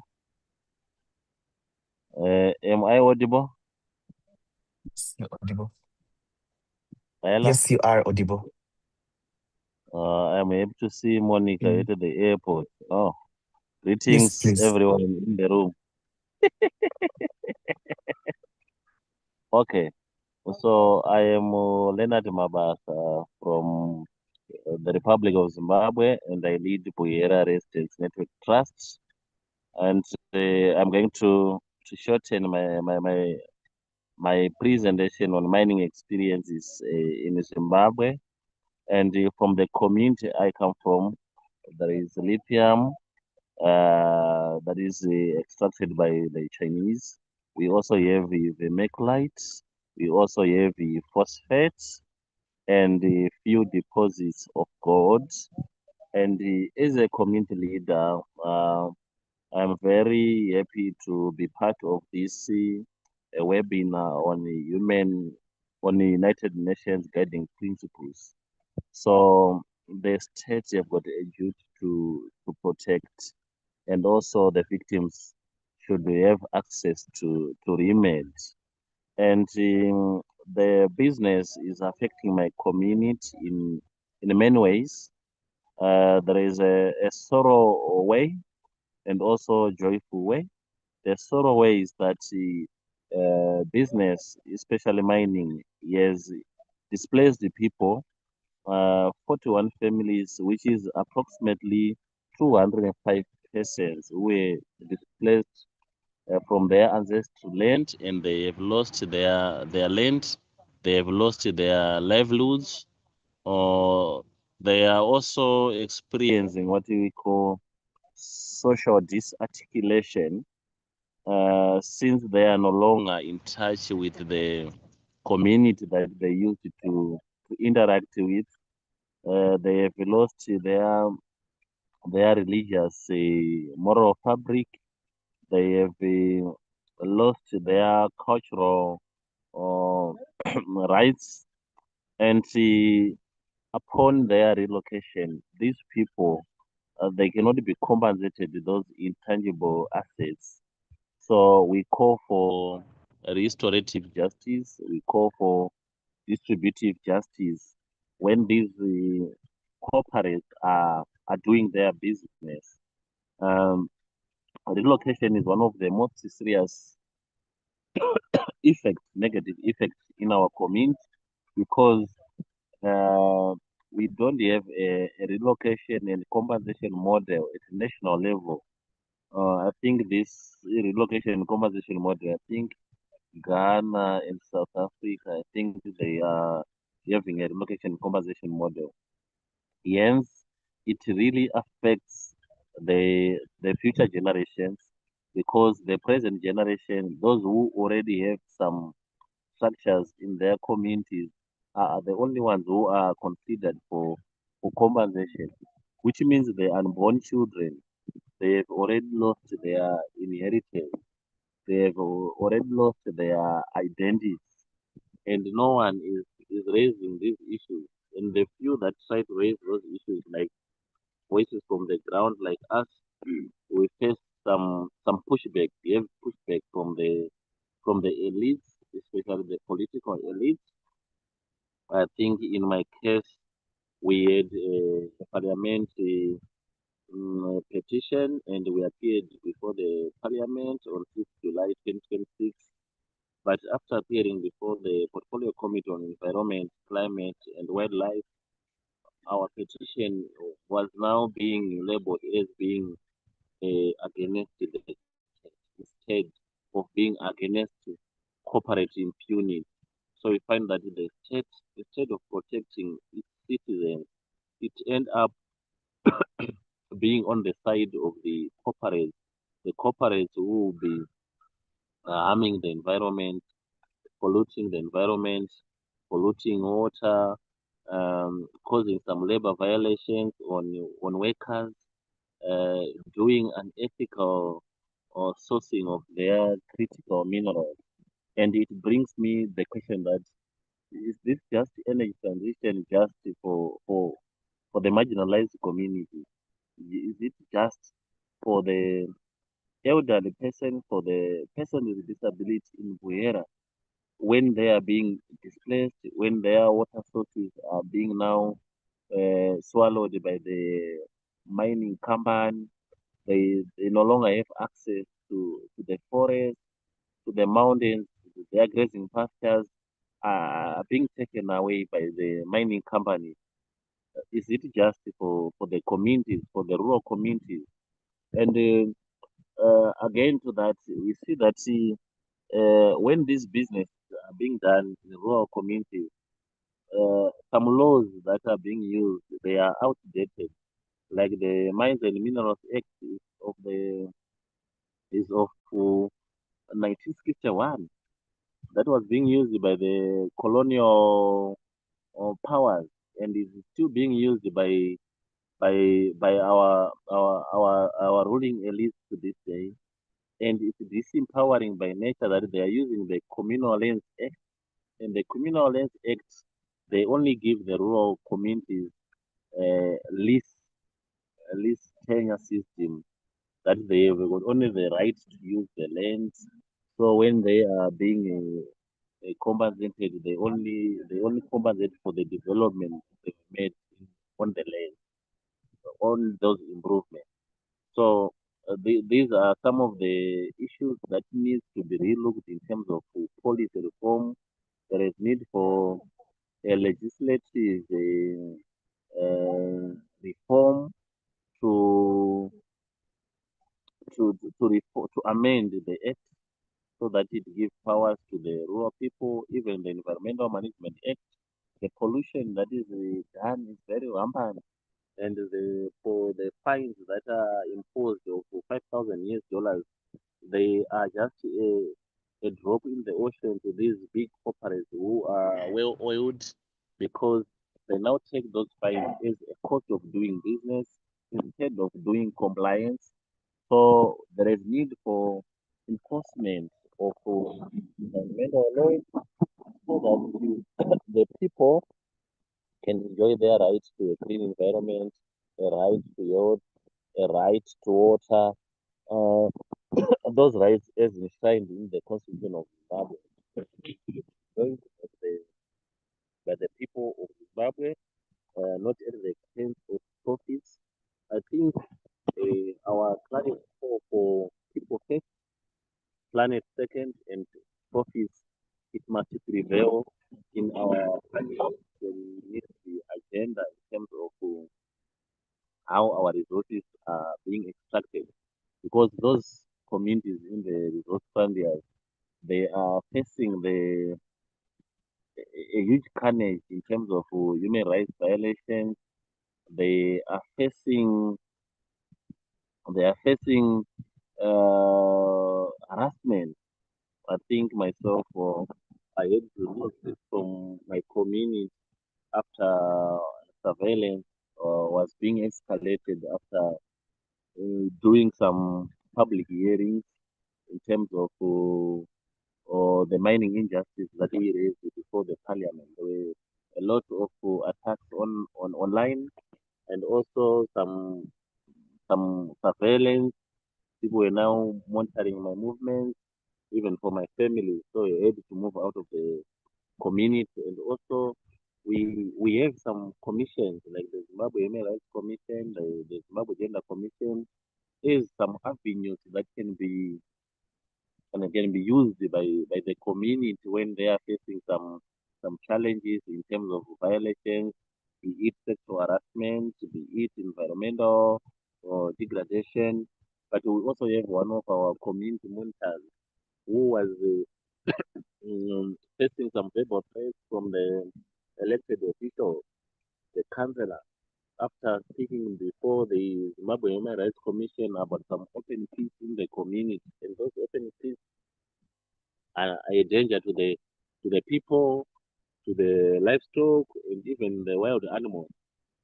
So, speaking truth to power exposes the land defenders to attack, and there is need for solidarity from others, CSOs, so that those people can also get some sort of protection during time of attack. And since these United Nations guiding principles are soft law, there is need for our country, Zimbabwe, to try to put those principles into law, into binding law, into hard law, so that it can be followed, they can be enforced. Companies or businesses can be brought to account if they breach those guiding principles. Yes, there is very little willingness from the companies, especially Chinese companies, to respect the law. There is need for the government to ensure that those foreign investors they come through the embassy, like the Chinese Chamber of Commerce, the Chinese embassy, so that if they violate some rules, especially there's some labor violations, there is a lot of impunity in terms of beating some workers. Workers are being injured at the workplace. The compensation is minimal or is avoided.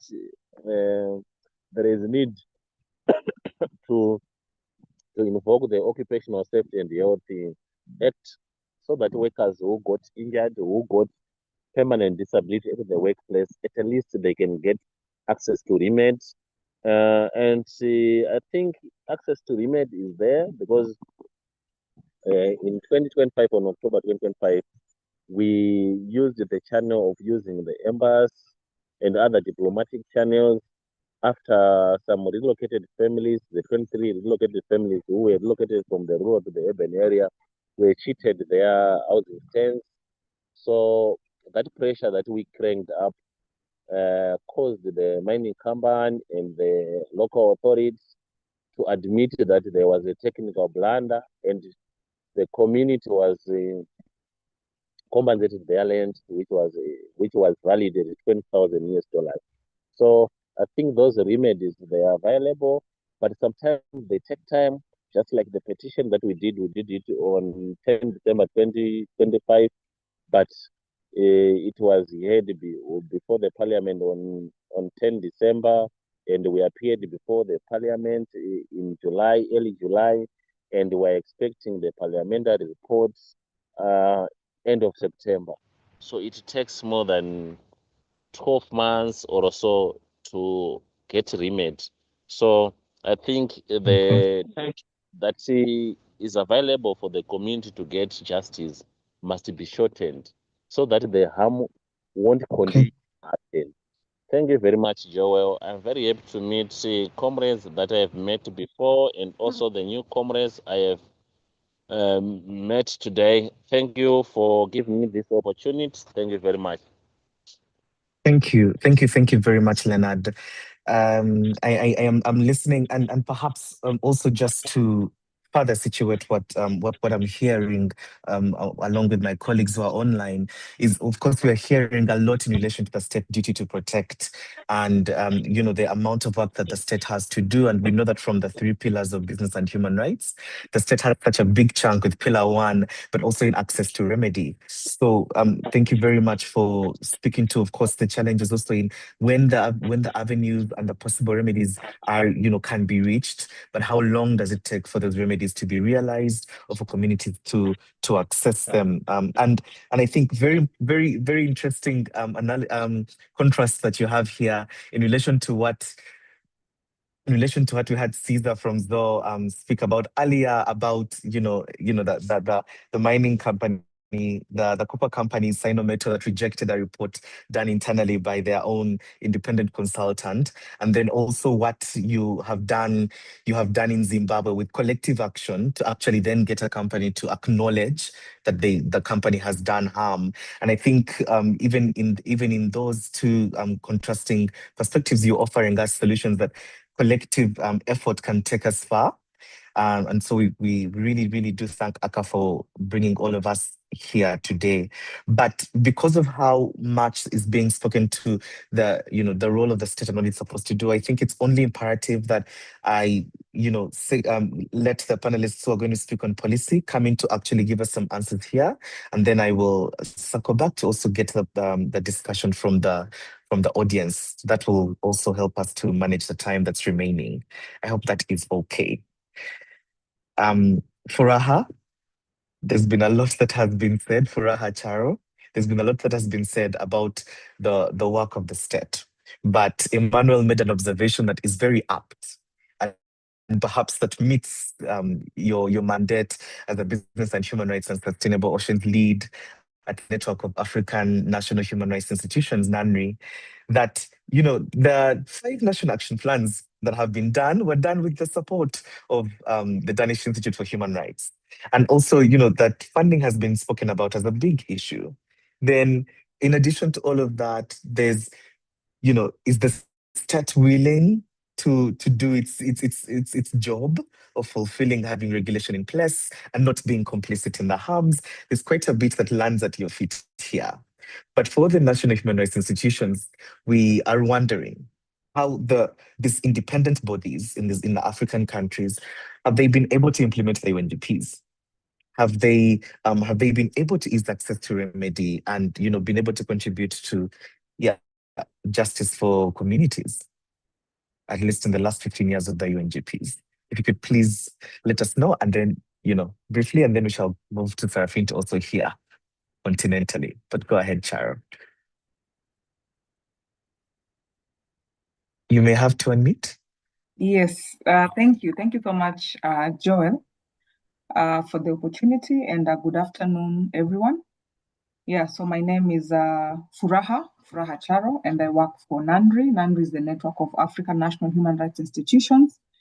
And first of foremost, I'd like to congratulate ACA for convening this webinar and having this conversation. It's very timely, and I really look forward to seeing how these conversations, especially the recommendations that are coming in from this, will inform the subsequent BHR convenings that are coming up, but also the NAPs that now are in the process of being developed. So I really hope that the summary from the discussions also be disseminated widely to also be of benefit to the wider audience that maybe might not have been able to join today. So so in terms of in addressing the question on how NHRIs, national human rights institutions, can strengthen the implementation of the UNGPs so that affected communities have meaningful access to remedy. I think one of the things that really came out strongly, and I really, which was positive also from the presentations from Zimbabwe and also Zambia, was the mention of the national human rights institutions in those countries, and also their contribution in the development of the action plans, and also which is ongoing for those 2 countries. The process is ongoing, but I'm really glad to hear that they are actively involved in those processes. And so while national human rights institutions can play a role, play a critical role in kickstarting, especially the national action plan development processes, we are all aware that a national action plan, it's a policy, right? It's a policy document, and therefore meaning it's a government-led process. And so in all countries is that while the ministry could be the Ministry of Justice for like Kenya and Ghana and most of the countries, or maybe like for Uganda, it was the Ministry of Labor, the Ministry of Gender, but you find that it is the relevant government ministry that are leading the process. However, national human rights institutions have also played a key role in terms of kickstarting these processes. So that's one of the role that national human rights institutions play in terms of pushing to obtain, in partnership with civil society, pushing to obtain commitment from government, the relevant government agencies for the development of the action plans on business and human rights. And so in terms of how then can NHRIs push for this is that for those countries that are either ongoing or have not yet developed national action plans, would be for national human rights institutions to continue engaging with the relevant ministries towards obtaining commitment for the development of the NAPs, because we understand that the first process and the central process in the NAP process is for the government to set a firm and also a long-term commitment for the development and also the implementation of the NAPs. And as we have seen is that when there's weak or inconsistent commitment or leadership, then most of the times it leads to stalled action plans. And also in addition to that, in terms of development, but also pushing for commitment from government to resource, for the resourcing of the enforcement agencies, because one of the key gaps that we've seen, particularly for those countries that either have action plans at the moment, the challenge of implementation. For instance, you find that a lot of the labor inspectorates are not adequately resourced to be able to do the spot checks, as well as the environmental management agencies.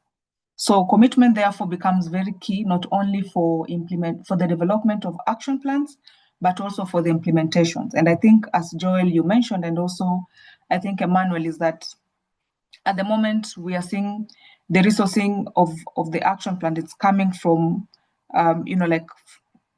development partners like the Danish Institute for Human Rights and the other institutions. But for sustainability, it's good that it comes internal, like from the relevant government agency when they're budgeting. So that commitment therefore plays a key role, not only in the development of action plans, but also in the implementation. And part of that entails the resourcing of the enforcement agencies, which are really key in terms of closing that accountability gap. And then the other role that NHRIs can also continue doing is building ownership of the action plans, and also the UNGP is creating more awareness, both at the national level and also the local level, because I think one of the things that has come out, even when Professor Damilola was making his presentation, is that while giving, for instance, like the example he gave for South Africa, is that when you go like to Johannesburg or Cape Town, there's a lot of information on UNGPs, but when you go to a place like Limpopo, you find that there's that knowledge gap. And actually, in those in those rural areas or local areas, that is where actually the projects are being implemented. That's where the harm is being experienced. That's where the risks are quite high. And therefore, the role of national human rights institutions therefore becomes very crucial in terms of creating awareness and also building ownership, both at the national and also at the local levels. And for them, it's quite practical, because a lot of national human rights institutions not only have the national offices, but also have the satellite offices, which are very closer to the areas which are not within the cities. And then also the other role is the building of capacity building, and also providing practical support to private sector and companies when it comes to developing their grievance redress mechanisms. Because I think one of the issues that has also come out from the presentation is that while some companies have grievance response mechanisms, there's still gaps in terms of how the remedies that are coming out from these mechanisms and how responsive these mechanisms are, and also whether or not communities are able to trust these mechanisms enough to be able to report cases. And so then the role of national human rights institutions becomes very key in terms of not only building capacity, but also supporting companies when it comes to developing responsive grievance redress mechanisms.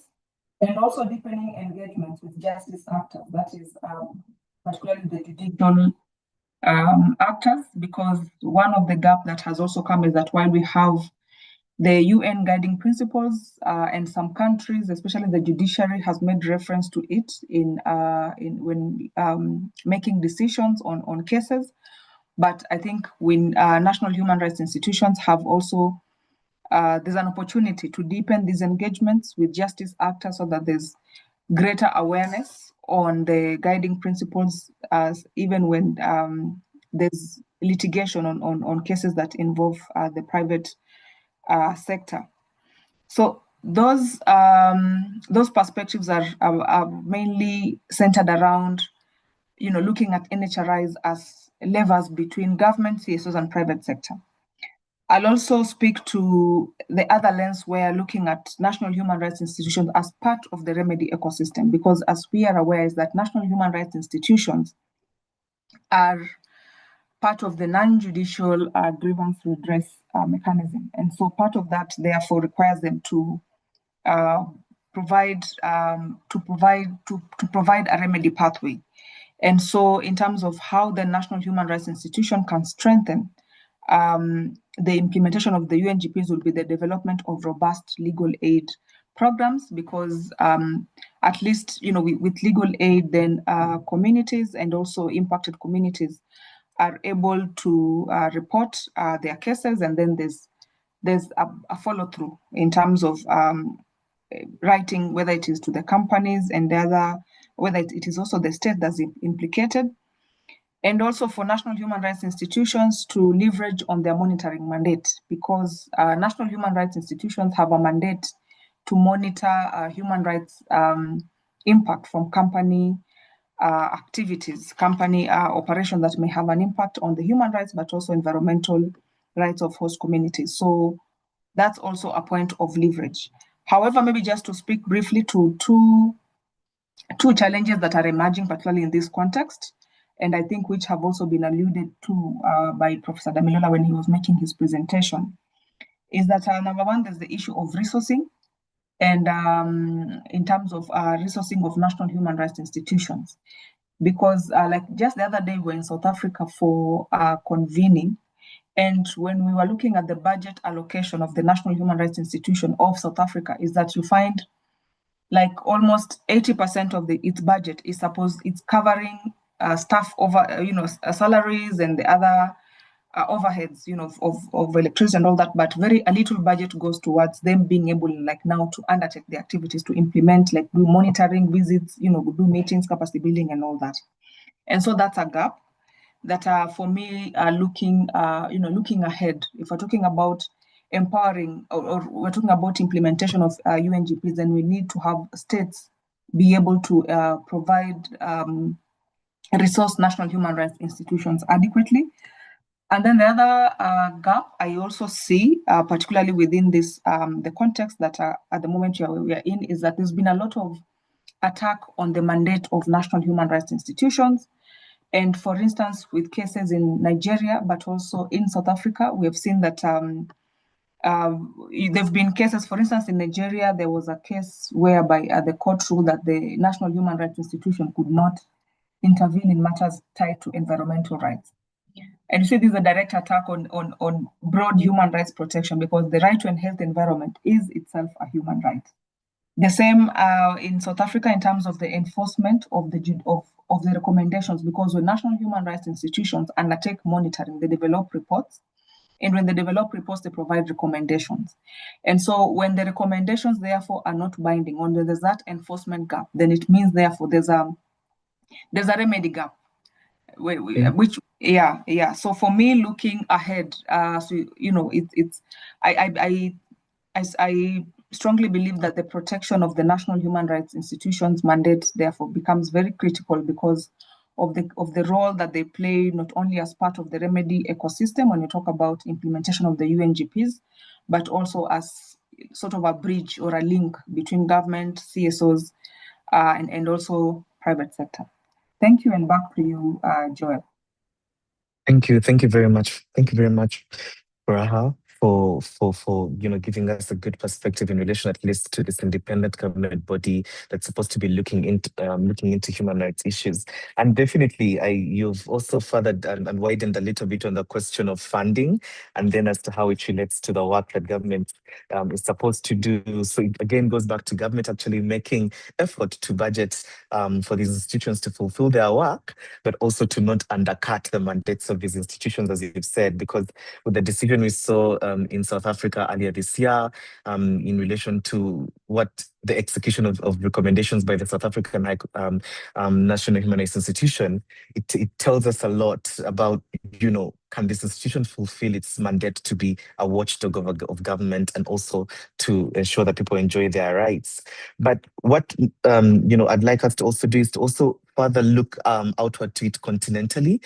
We happen to have Seraphine Kando here, who is a senior human rights and rule of law expert in the Department of Political Affairs, Peace and Security at the African Union.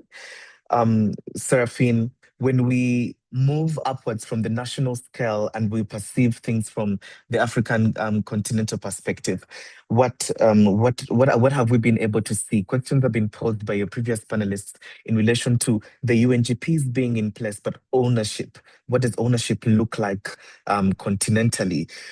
The experiences of having this work funded to happen. What are some of the actions that have been done by the African Union to ensure that indeed, from access to remedy, to the state duty to protect, to corporate responsibility to respect? What are some of the actions that have been done so far in the last 15 years? And could it give us some insights for what needs to happen differently in the next decade? Okay, thank you very much, Joel. And thank you to the Center of Human Rights for inviting us to join this conversation.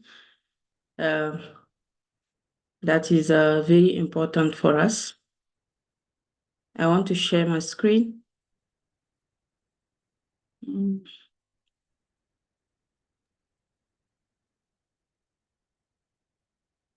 Happen.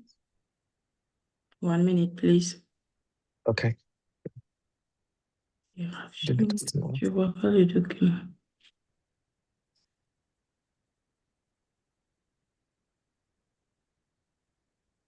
Okay. Yes, sir.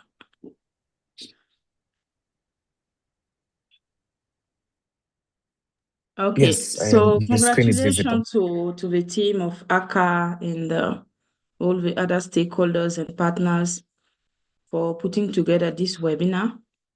It's my pleasure to join you on behalf of the Director of Governance and Conflict Prevention, Ms. Patience Zanelli Shiraza, to share our perspective on the commemoration of this 15th anniversary of the UN Guiding Principles on Business and Human Rights. I have been following with interest all the discussions since the opening, and really appreciate the insights that have already been shared. So I think they already gave us somehow the continental perspective and what is going on the continent regarding the implementation of the UN Guiding Principles on Business and Human Rights.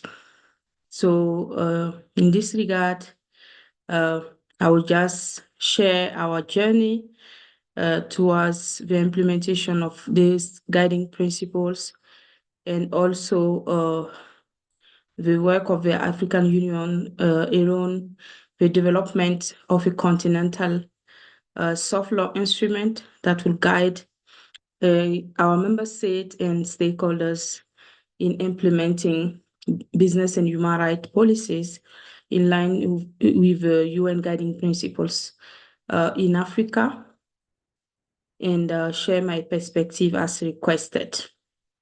So, I think since the endorsement of the UN guiding principles, actions are been ongoing through the actions of the African Union policy organs and also the African Commission on Human and People's Rights, the African Committee of Experts on the Rights and Welfare of a Child, on business and human rights, including the African Court. And they have been really contributing to the implementation of the UN guiding principles in Africa. And as you are aware, I think some provisions of the African Charter on Human and People's Rights already are mandatory provisions that are related to business operation, right to development, people's rights in Africa. And these are underlined on the right to protect that we can find in the UN guiding principles. And also the corporate responsibility to respect and access to remedy. Regarding access to remedy, some at national level has been already mentioned by speakers before me, including Furaha, who also gave the holistic role that is played by national human rights institutions. So we have judicial and non-judicial mechanisms that are already in place, and also legal frameworks on which we can already base our litigation when it comes to business and human rights related human rights violation in Africa. And we also have jurisprudence that speak to that. But going forward, we think we need more clear and precise legal frameworks that will guide all these initiatives going forward for more efficiency. And following some of the speakers, I think it has been clear that most of all of them mentioned the fact that we need to strengthen our legal frameworks when it comes to the protection of the people from operation of businesses in Africa, particularly in the sector of mining, mineral resources, and we also have some other areas like digital technologies that are evolving nowadays. So I think this is what I can say. Due to that, I think regarding our legal framework at continental level, we already have the African Charter. We also have the African Charter. Let's say the African Charter and its protocols. All the protocols to the Charter also speak to business and human rights. If we take the protocol on the right of women, the Charter on the right of children, and then we also have our work around the promotion of the right to development. And I know you are aware that worldwide we are really a pioneer when it comes to ensuring that we legalize the right to development, and this is part of our vision as African Union. And also the AU Constitutive Act, Agenda 2063, and the Africa Free Trade, Continental Free Trade Agreement that also call for the respect for human rights when it comes to trade-related initiative in Africa. So the African Commission on Human and People's Rights also have guidelines on the implementation of Article 21 and 24. And of course, the UN guiding principles that we are celebrating today also give us a good background when it comes to implementing business and human rights. So going forward, we think we have these legal frameworks, but we still have to ensure that we have a comprehensive document, a comprehensive legal document at continental level that will guide our work. And in this regard, we started the process since 2018, developing a continental policy on business and human rights through consultation with various stakeholders, including member states, national human rights institutions, civil society organizations, and also consultation of our policy organs, including the PRC subcommittee on democracy, governance, and human rights, a specialized technical committee on justice and legal affairs. So we have finally decided to move from policy to principles and guidelines to ensure that our continental framework will be more practical and give more guidance, and also ensure that it takes in consideration new developments. I think speakers before me spoke about the development of national action plans, the implementation of national action plans. So up to now, we have only 4 countries that have adopted national action plan, but we have around 16 of them, member states, that are also in the process of developing national action plan. So what we can say is that these days we are seeing more engagement, more and more engagement from our member states when it comes to the implementation of the UN Guiding Principles on Business and Human Rights. And action plan are one of the entry points. So we also want the continental framework to be a practical tool that will guide our member states and also other stakeholders and regional economic communities when it comes to development and implementation of national and regional policies on business and human rights. So in this regard, we have developed what we call the African Union Principles and Guidelines on Business and Human Rights that have been submitted to the public, to CSOs, representatives, national human rights institutions, and experts for review and validation. So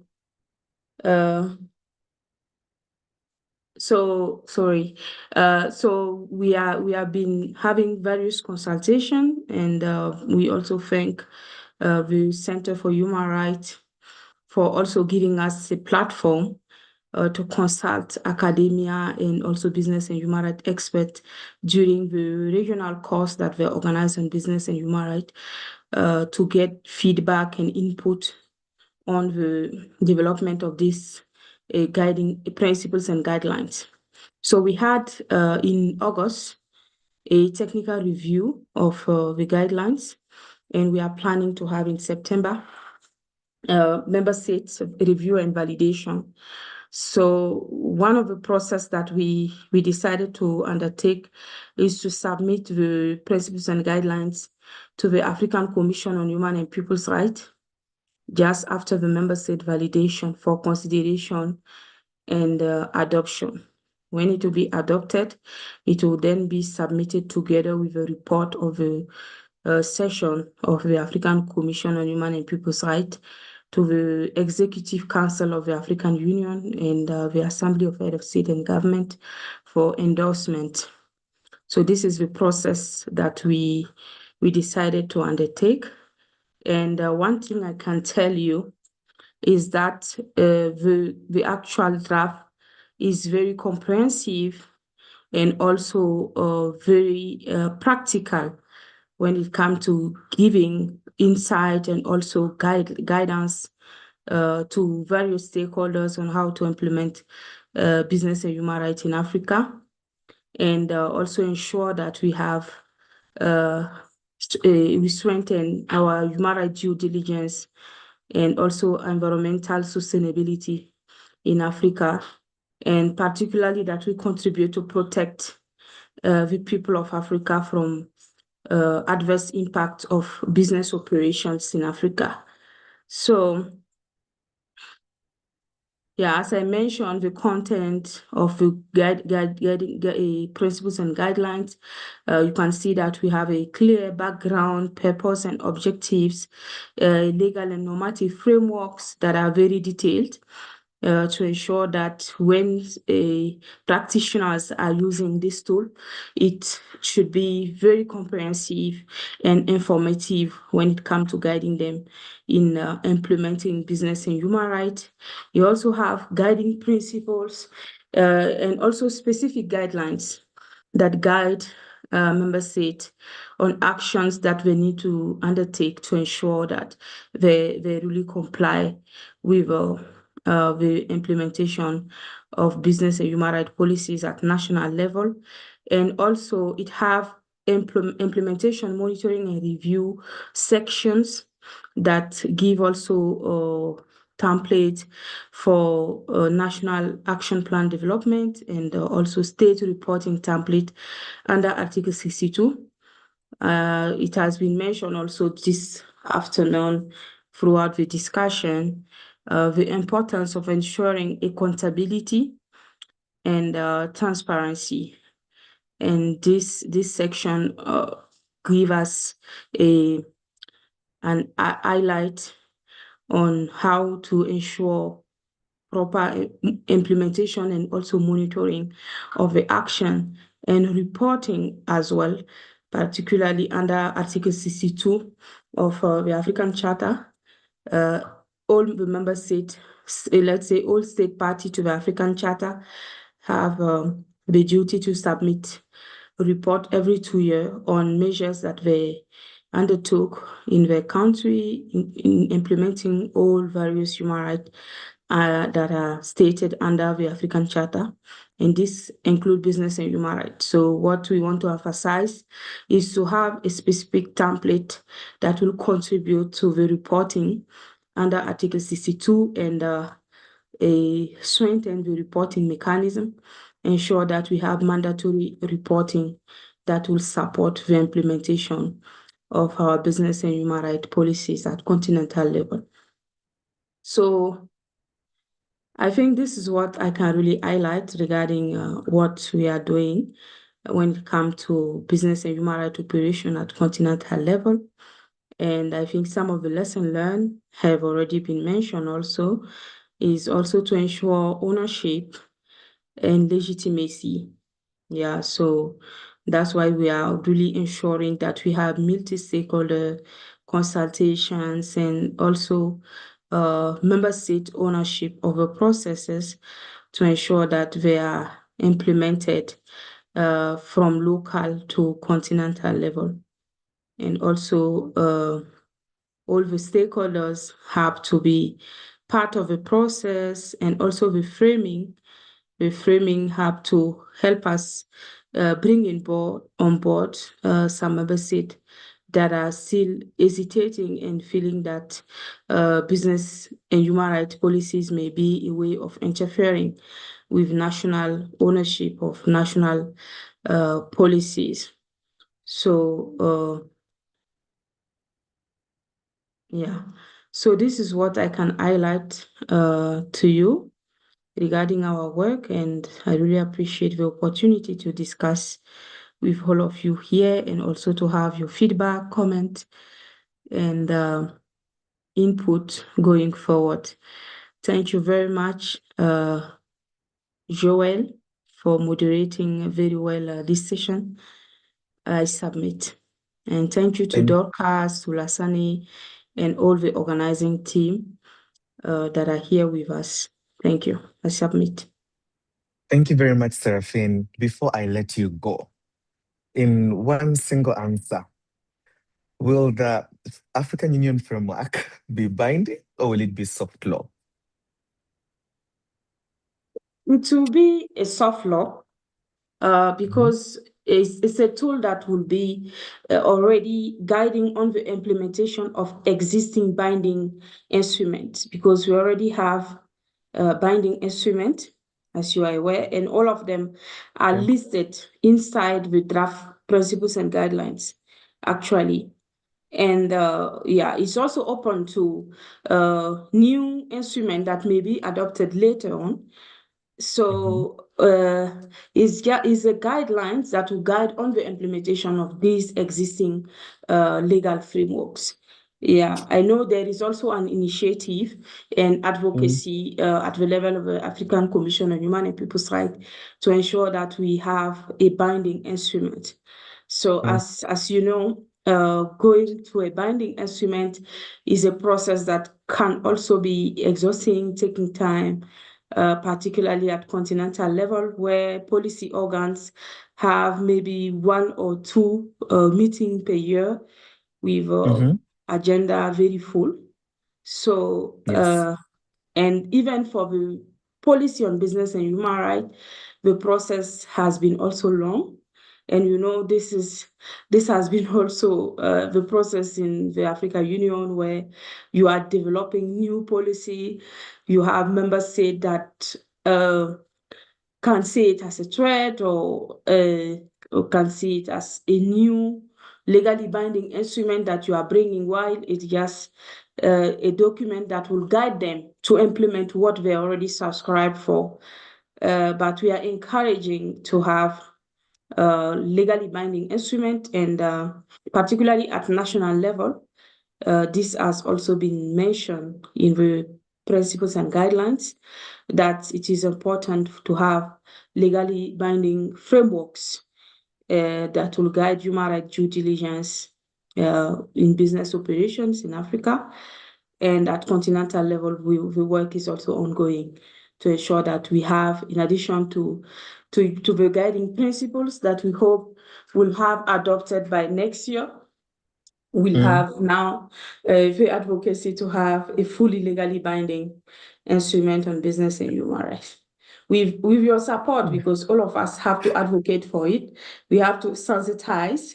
Human rights is our collective responsibility, so we need to ensure that we continue advocating, making our voice heard, academia particularly, and also the CSOs. They are the people who can really make our member state to take it in consideration and to realize the urgency of taking these issues seriously. Yeah, thank you. Thank you. Thank you very much, Seraphine.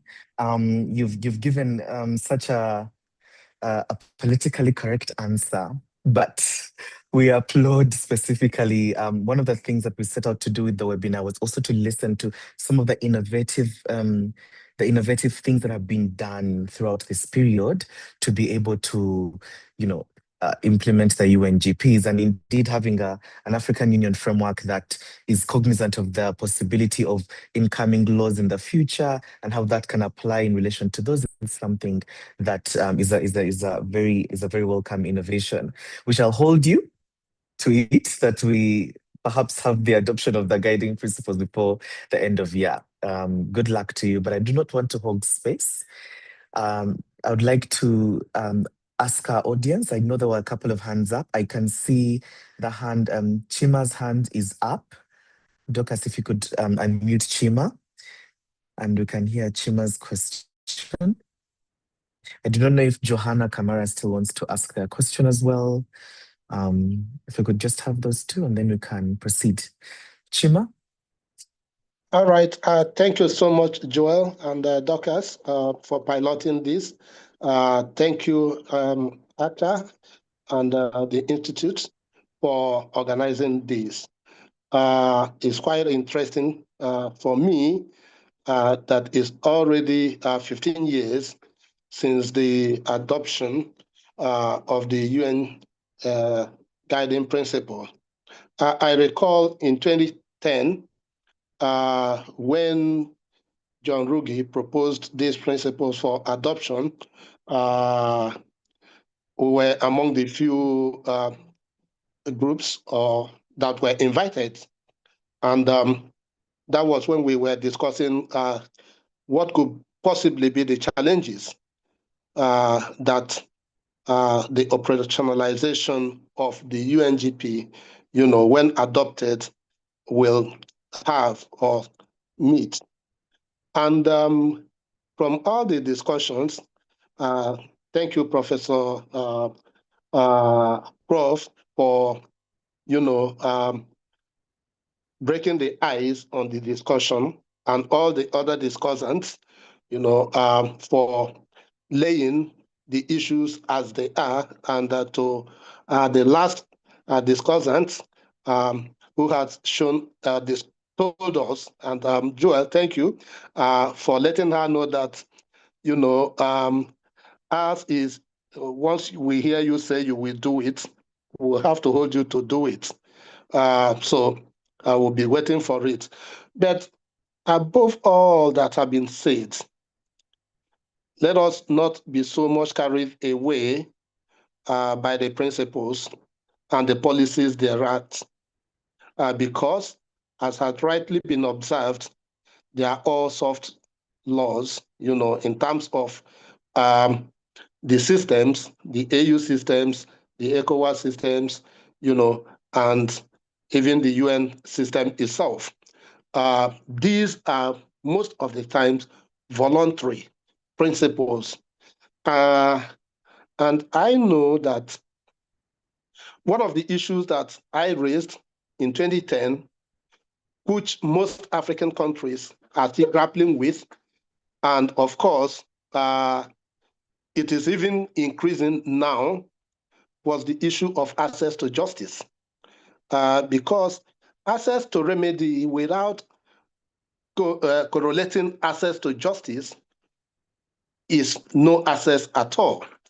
And we see this is one of the biggest challenges that impedes the operationalization of the first and second principles.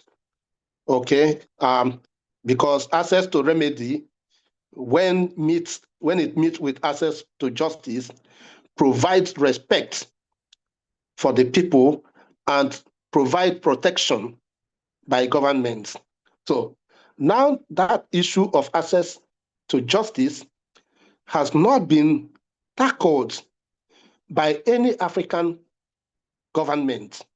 I dare say so, because what we have today, Prof, you will also bear witness to this, that currently in Nigeria, apart from the fact that operations of government and their agencies and their allies is shrinking the civic space, now there is a move at the National Assembly to enact an act that will now totally clip the hands of everybody, irrespective of where you are coming from, religious, civil society, whatever, academic institutions, from doing anything without getting clearance from government. So how can you get clearance from the government that is doing the things that you are challenging? Of course, you won't get those clearances. And when you go ahead to execute your actions, you are criminalized, because that is one of the provisions of the proposed bill. So you see that rather than growing, we are retarding, even in terms of enforcing the principles that are laid down by the UN guiding principles. Okay, and I know that our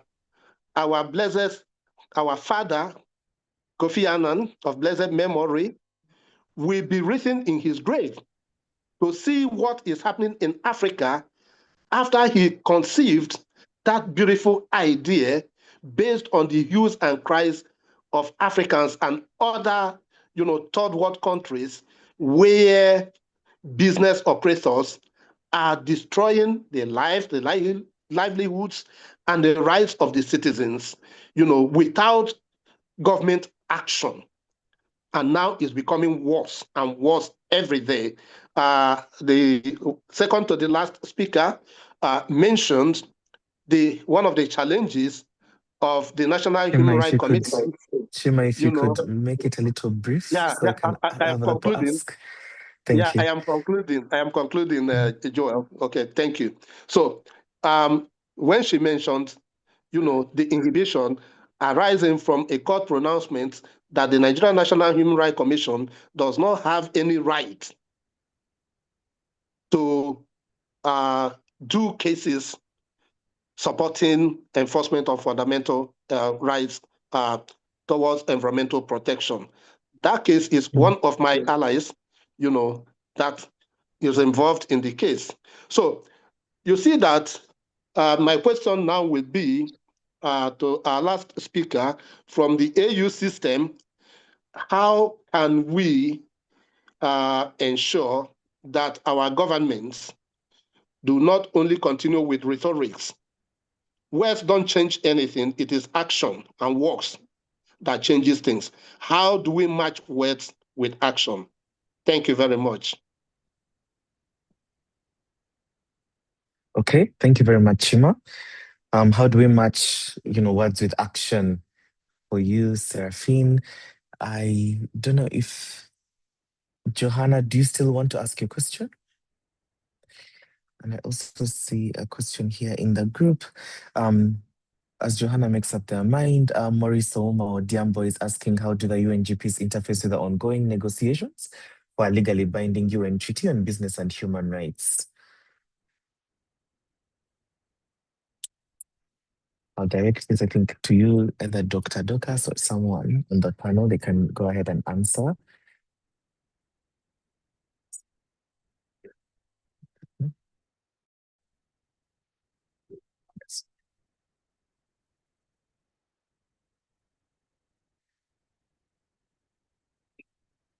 Seraphine, would you like to answer your question in relation to accompanying words with action? Okay, thank you very much, Mr. Chima Williams, for your comment and for your interest on seeing the things moved, ensuring accountability on the implementation of the guiding principles, and also ensuring access to remedy. So, as I mentioned during the presentation, the current guiding principles, I don't know if you had the opportunity to also go through them. We can share a copy. Actually have, as I mentioned, an implementation and monitoring and reporting section.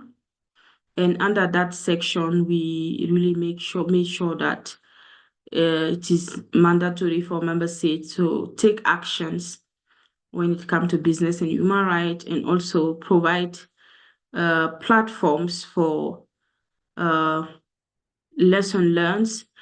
And as I mentioned, one of the innovations that we also took in consideration here is to ensure that we link this process with the mandatory obligation of state parties to the African Charter on Human and People's Rights to report every 2 years on measures that they are undertaking on business and human rights, on addressing business operations impact in their countries, by providing a dedicated template where the reporting also will be directly submitted through the African Commission on Human and People's Rights. So this will not also exclude the Good Office's intervention from the African Union Commission, from the chairperson of the African Union Commission, the Commissioner for Political Affairs, Peace and Security, and various actors when engaging member states. So the various platforms available really will make sure that we encourage member states to take the issue seriously, and also ensuring a multi-dimensional task force at national level. This is also one of the provisions of the AU principles and guidelines on business and human rights, to ensure that we have all relevant ministries that are involved in business operations, Ministry of Justice and Human Rights, the Ministry of Trade, Ministry in charge of energy, mining, and also environment, and other cross-cutting issues, ministry to be also involved and part of the process. Yeah, so I think one of the mandatory guidelines is to have a dedicated interministerial task force that will be overseeing the implementation at national level, and also to ensure that we really make it concrete, and adding the obligation of reporting. It will also contribute for us moving forward. Yeah, and as I mentioned, even before that, from the jurisprudence of the African Commission on Human and People's Rights, the African Court, even the African Committee of Experts on the Rights and Welfare of the Child. There are a lot of work that are ongoing on business and human rights, and also decisions that they have already taken that are jurisprudence that guide what we are doing. And our objective is for them to be strengthened. One of the mandatory provision also under the guiding principles is for member states to ensure provision of adequate environment for access to remedy, both judicial and also non-judicial mechanism, to ensure that they really address most of the issues at national level, so that they don't need to come up at continental level.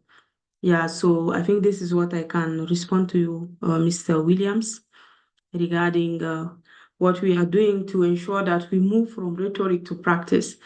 What we want also is the practical part. That's why we decided to have now principles and guidelines, and the provisions are clear, they are practical, and we really hope our member state will endorse them.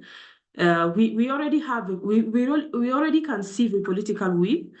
As I told you, we engaged the Permanent Representative Committee of the member state here in Addis Ababa on the business and human rights policies, principles and guidelines.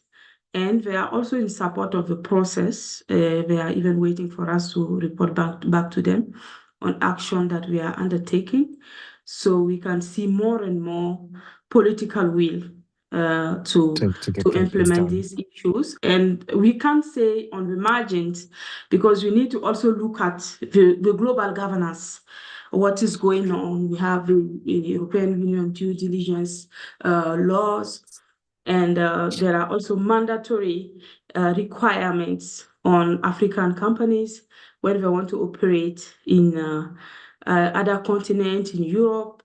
We also have engagement with China on this particular issue. So these are also a global issue that we need to take seriously, and we see more and more political will in terms of supporting the implementation. I submit, Mr. Moderator. Thank you very much, Seraphine. Yeah, I hope Chima, you are sated in relation to having, practice, words move into practice. Thank you very much.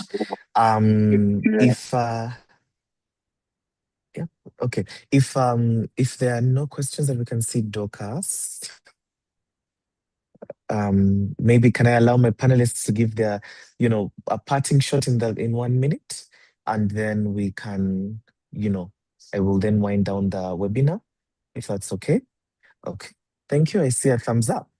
I'll go back to the top, and I'll start with Lamarana. Can we hear your last words, what you'd like to leave with the attendees of the webinar on our way forward? Okay. Very briefly, in 1 minute. Ok. Yes. Merci beaucoup, Joël. Moi, je voudrais bien dire que nous avons constaté que les 15 premières années, nous avons posé les bases, mais nous avons constaté que nous n'avons pas beaucoup avancé sur la mise en œuvre pratique des principes des Nations Unies en matière des droits de l'homme. L'expérience guinéenne, lui, quand même, montre une limite importante des 15 dernières années, mais nous souhaitons que nous évoluions vers des principes directeurs volontaires, vers des principes directeurs contraignants et obligatoires pour tous les pays. Nous exhortons la société civile africaine à continuer à faire le plaidoyer pour que les États africains qui ont pris les engagements de mettre en œuvre ces principes, pour qu'ils puissent les mettre à travers les instances habilitées à la matière, l'Union africaine, les organisations sous-régionales, la CEDEAO, le CLAP et autres, pour qu'on puisse y arriver et maintenir le principe, la norme en tant que telle, une norme unanime, mais pour tous les pays et pour tous les acteurs. Merci beaucoup.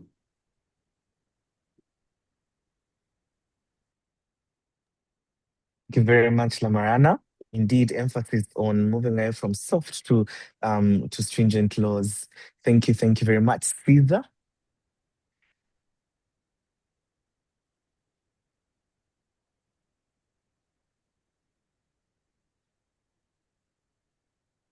I don't know, Caesar is yet to unmute. Okay, we shall get back to you, Caesar. Can I let Monica go ahead and speak? Monica, were we able to fix the microphone? Are you able to give us a parting shot? We couldn't hear a single thing. Hi, am I audible? Yes, you are audible. Just one thing you'd like us to make sure we do in the next decade of the UNGPs. This principle says, giving the walls an important foundation. The next step must be enforceable rights, real accountability, and access to justice. That's why we need a binding treaty. Thanks. Okay. Thank you very much. Thank you very much. Another call for a binding treaty. I don't know if we are adding pressure on your end, Seraphine, but the desire for something binding is very urgent in the room. Yes. Caesar, would you like to go ahead and speak now? And I see someone has put up with a hand, Hamani. Okay, so we can let Hamani go ahead and speak, and then that would be my last question for this webinar, and then we can release our wonderful attendees. Hamani, please go ahead and unmute and speak. Oui, bonjour tout le monde. Yes, Bonjour, good afternoon. chers amis d'EACA. Je vous, juste en, Good en morning. 30 secondes, je salue cette activité-là. Vraiment, c'est une très belle initiative. Nous sommes membres d'EACA depuis plusieurs années. Et dans mes commentaires, d'abord, je félicite en tout cas les organisateurs de cette activité que nous souhaiterons voir perpétuer pour que nous puissions, en tout cas, renforcer nos capacités au niveau des acteurs nationaux. C'est vrai par rapport aux plans d'action nationaux, nos États, par exemple le Niger, n'en a pas à ce niveau, mais nous sommes partie prenante de ACA. Nous avons participé à plusieurs activités de renforcement des capacités. Et donc, nous souhaiterons voir, c'est vrai, les États ne sont pas logés à la même enseigne. Nous souhaiterons voir que, en tout cas, qu'on prenne en compte les États qui n'ont pas encore des plans d'action nationaux. Je pense que quelque part, il faut en tout cas, cet aspect-là doit être pris en compte. Il ne faut pas qu'on parte à en disperser, quoi, tout en travaillant à rendre, en tout cas, ces principes-là plus contraignants. Je pense que quelque part, nous devons travailler pour relever, en tout cas, pour que nous puissions avoir un certain nombre de plans d'action nationaux au niveau en tout cas, au niveau c'est pas tant les nombres, mais c'est la qualité. Je pense qu'il faut travailler dans ce sens. Et je salue, en tout cas, cette activité. En tout cas, c'est une très bonne chose et nous continuons à travailler pour renforcer, pour voir en tout cas, les droits des communautés pour que ça puisse devenir une réalité en Afrique. Parce que vous n'êtes pas sans le savoir au Niger, l'uranium est extrait dans la partie nord du Niger par Areva. Donc aujourd'hui, c'est la radiation, c'est beaucoup en tout cas des maladies par rapport aux populations autochtones. Et je pense que par rapport à ces points-ci, nous souhaiterons le renforcement de nos capacités pour que nous puissions porter cette voie-là acquis des droits. Voilà ce que je tenais à dire. Et merci beaucoup, vraiment. Merci beaucoup.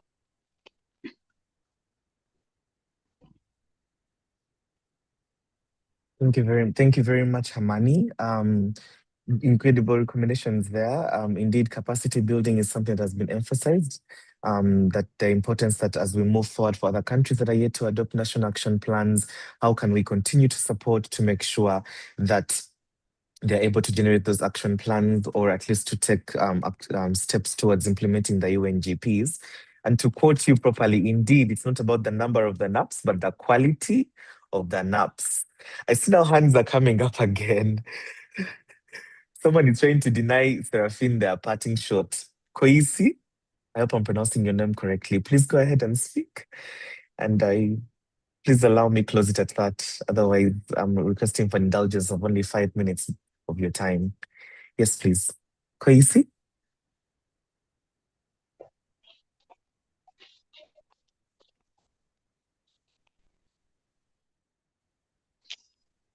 Please, if you're able to speak, I do believe you need to unmute yourself and then you can speak. Okay. Okay, there seems to be trouble there. Seraphine, let me get your parting shot and I will proceed to close. Your one parting shot.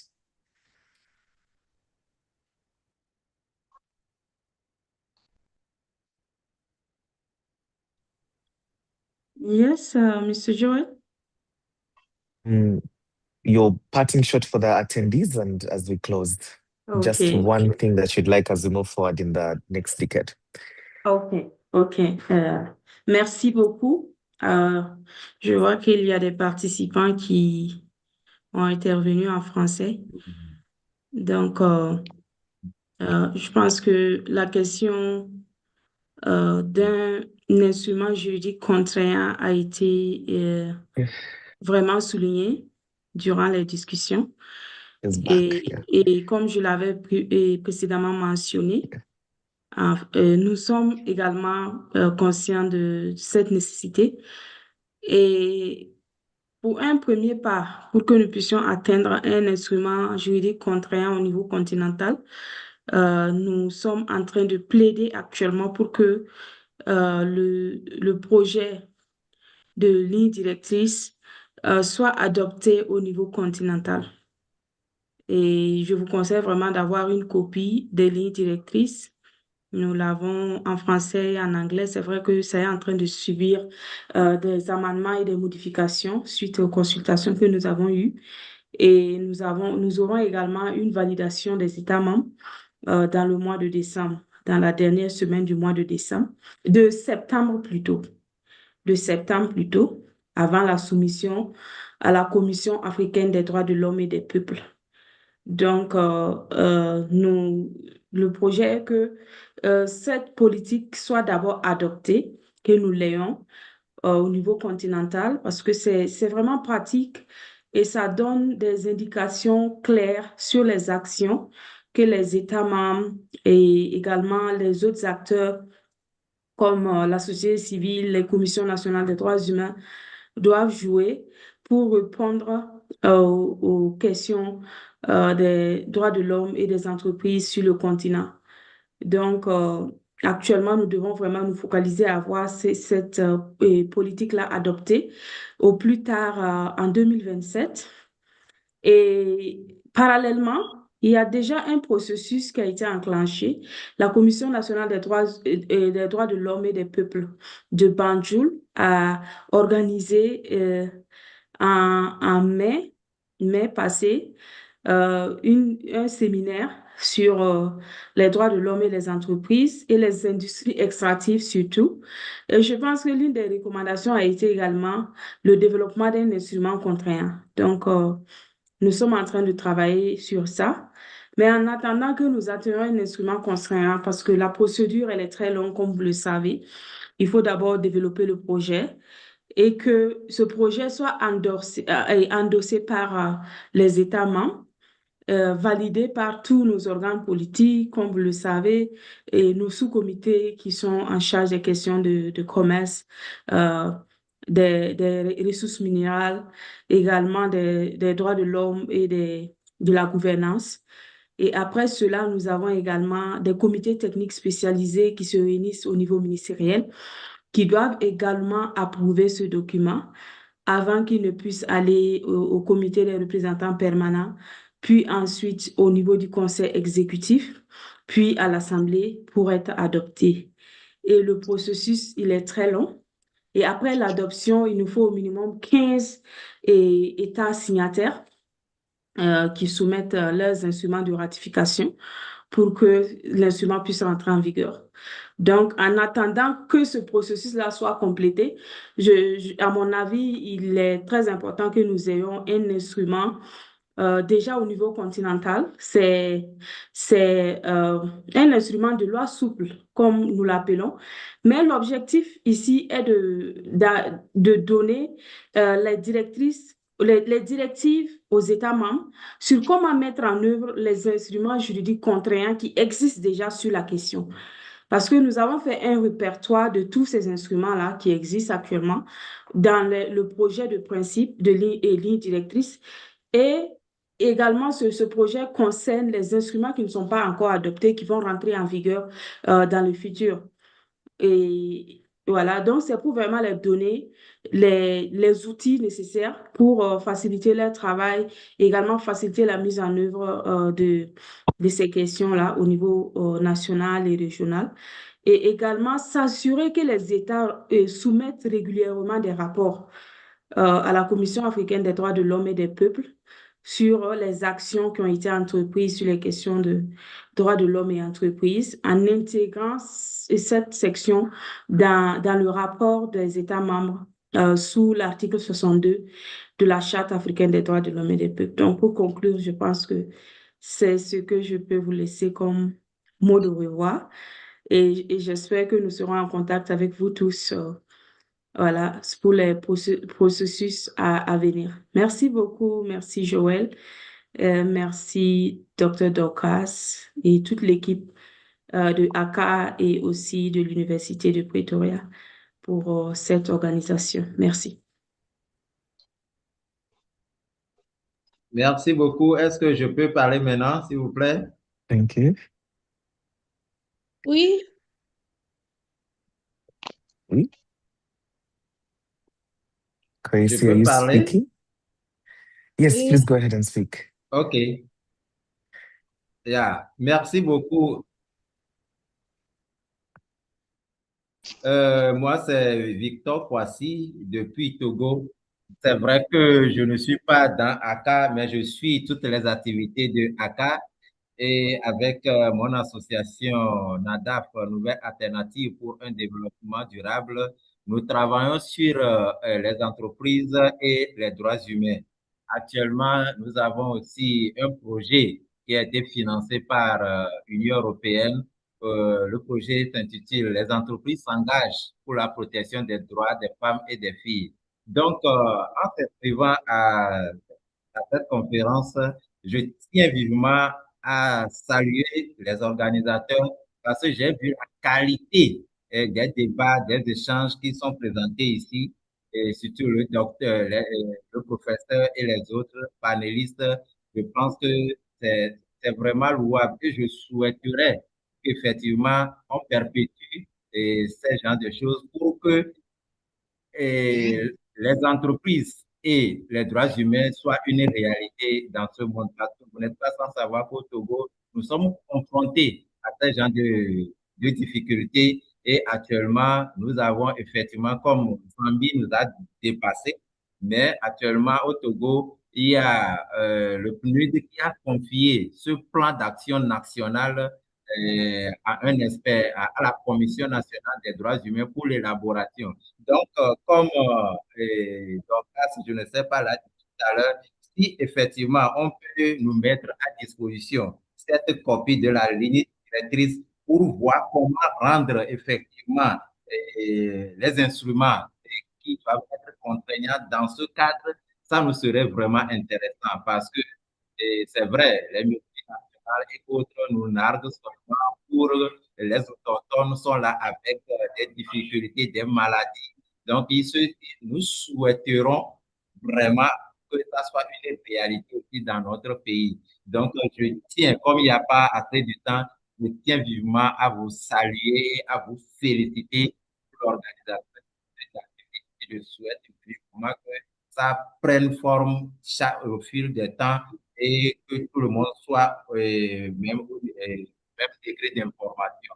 Donc, notre souhait actuellement, nous travaillons avec CACIT pour que très prochainement à Genève, en janvier 2027, on arrive à Genève parce que le Togo va passer à l'étude, à l'EPU, examen périodique universel.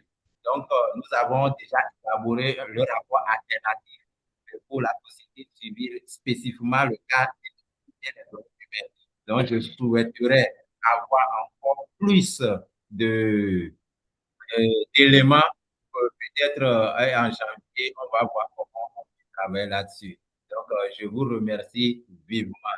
Et pour information, j'ai postulé aussi pour le cadre qui va se la formation qui va se faire à Dakar. Si j'arrive à être retenu, on va voir comment encore renforcer nos capacités pour que ça soit effectif. Merci pour le temps qui a été accordé à cette personne. Merci beaucoup. Thank you very much, KC. Indeed. There's a lot of work that is being done by different actors. So it's wonderful to also learn that you as Togo, you are also taking action to begin the development of a national action plan on business and human rights. I think we are taking note for action as we proceed. I think that our good colleagues at the center is indeed to share the draft AU principles and guidelines, as Seraphine has mentioned, but also the UNGPs, the copy that we have that is available, and also any related information to some of the center programs. Koisi, some of the things that you're speaking on about capacity building, the center has workshops or different advanced courses that can also benefit your continued learning in this regard. I'd also like to comment and say that very many African countries have their background or their initiative of development of a national action plan coming from the Universal Periodic Review process. We know that Kenya and Uganda are good examples of that. That process also has an ability to be an engine to get you to the National Action Plan. But for me to wind this down, I really want to say that there has been a lot that has been said about experiences, some of which have been experiences about how long it takes, about retaliation when you fight back for corporate accountability, about the effectiveness of remedies, about the need to move away from rhetoric and into action. There's a good chunk of work that the states have to do, and the regional institutions, and to take action in this regard. And we hope that for our panelists, this is going to inform your actions as you proceed. I'd like to say that not for the webinar to end with sort of like filled with so many wars and cries about bad things, but also to commend some of the actions that were spoken about in relation to companies that are picking up on these engagements. And also actions that are in relation to collective action by communities and how that has created wins. The need for us to continuously engage and share lessons with each other has been emphasized. And it shows that the previous 15 years since the endorsement of the UNGPs, it shows that we have what it takes to get us further along. Not just further along to have the endorsement of the AU framework that is beginning with the guiding principles, but also to move us closer to a legally binding instrument. I think that what Emmanuel called for and said, willingness and honest intention, that is evident from the conversations we are hearing today. And I think it sets us up for a decade of action. So perhaps we can look back and say, did we do the things that we committed to? There is a lot that has been said. Thank you very much for your contributions, for listening in, for staying with us. I've taken 16 more minutes of your time, and we really, really appreciate it. We are going to send the presentations through, and the recording of this webinar will reach you, and we look forward to working with you in the next decade. Thank you again to my panelists and everyone who was in attendance, and our wonderful colleagues at the center who convened us. Thank you. Thank you very much. Merci beaucoup. Merci beaucoup, Joel. Merci beaucoup, everybody. Joel has said everything and has done the closing remark, which was supposed to be done by me, but I appreciate that, Mr. Moderator. And I would just like us to at least appreciate our fantastic moderator by giving him some love, some claps, react here. And then also this also goes to our speakers today for staying on until this time, and as well as our participants. I would like to thank you for joining us today, and we hope to see you soon on our next webinar. Thanks a lot and well done, everybody. And this is bye-bye from Aka, and we hope to see you very, very soon. Thanks a lot. Bye-bye. Thank you. Bye. Bye. Thank you. Have a wonderful evening. You too. Bye-bye.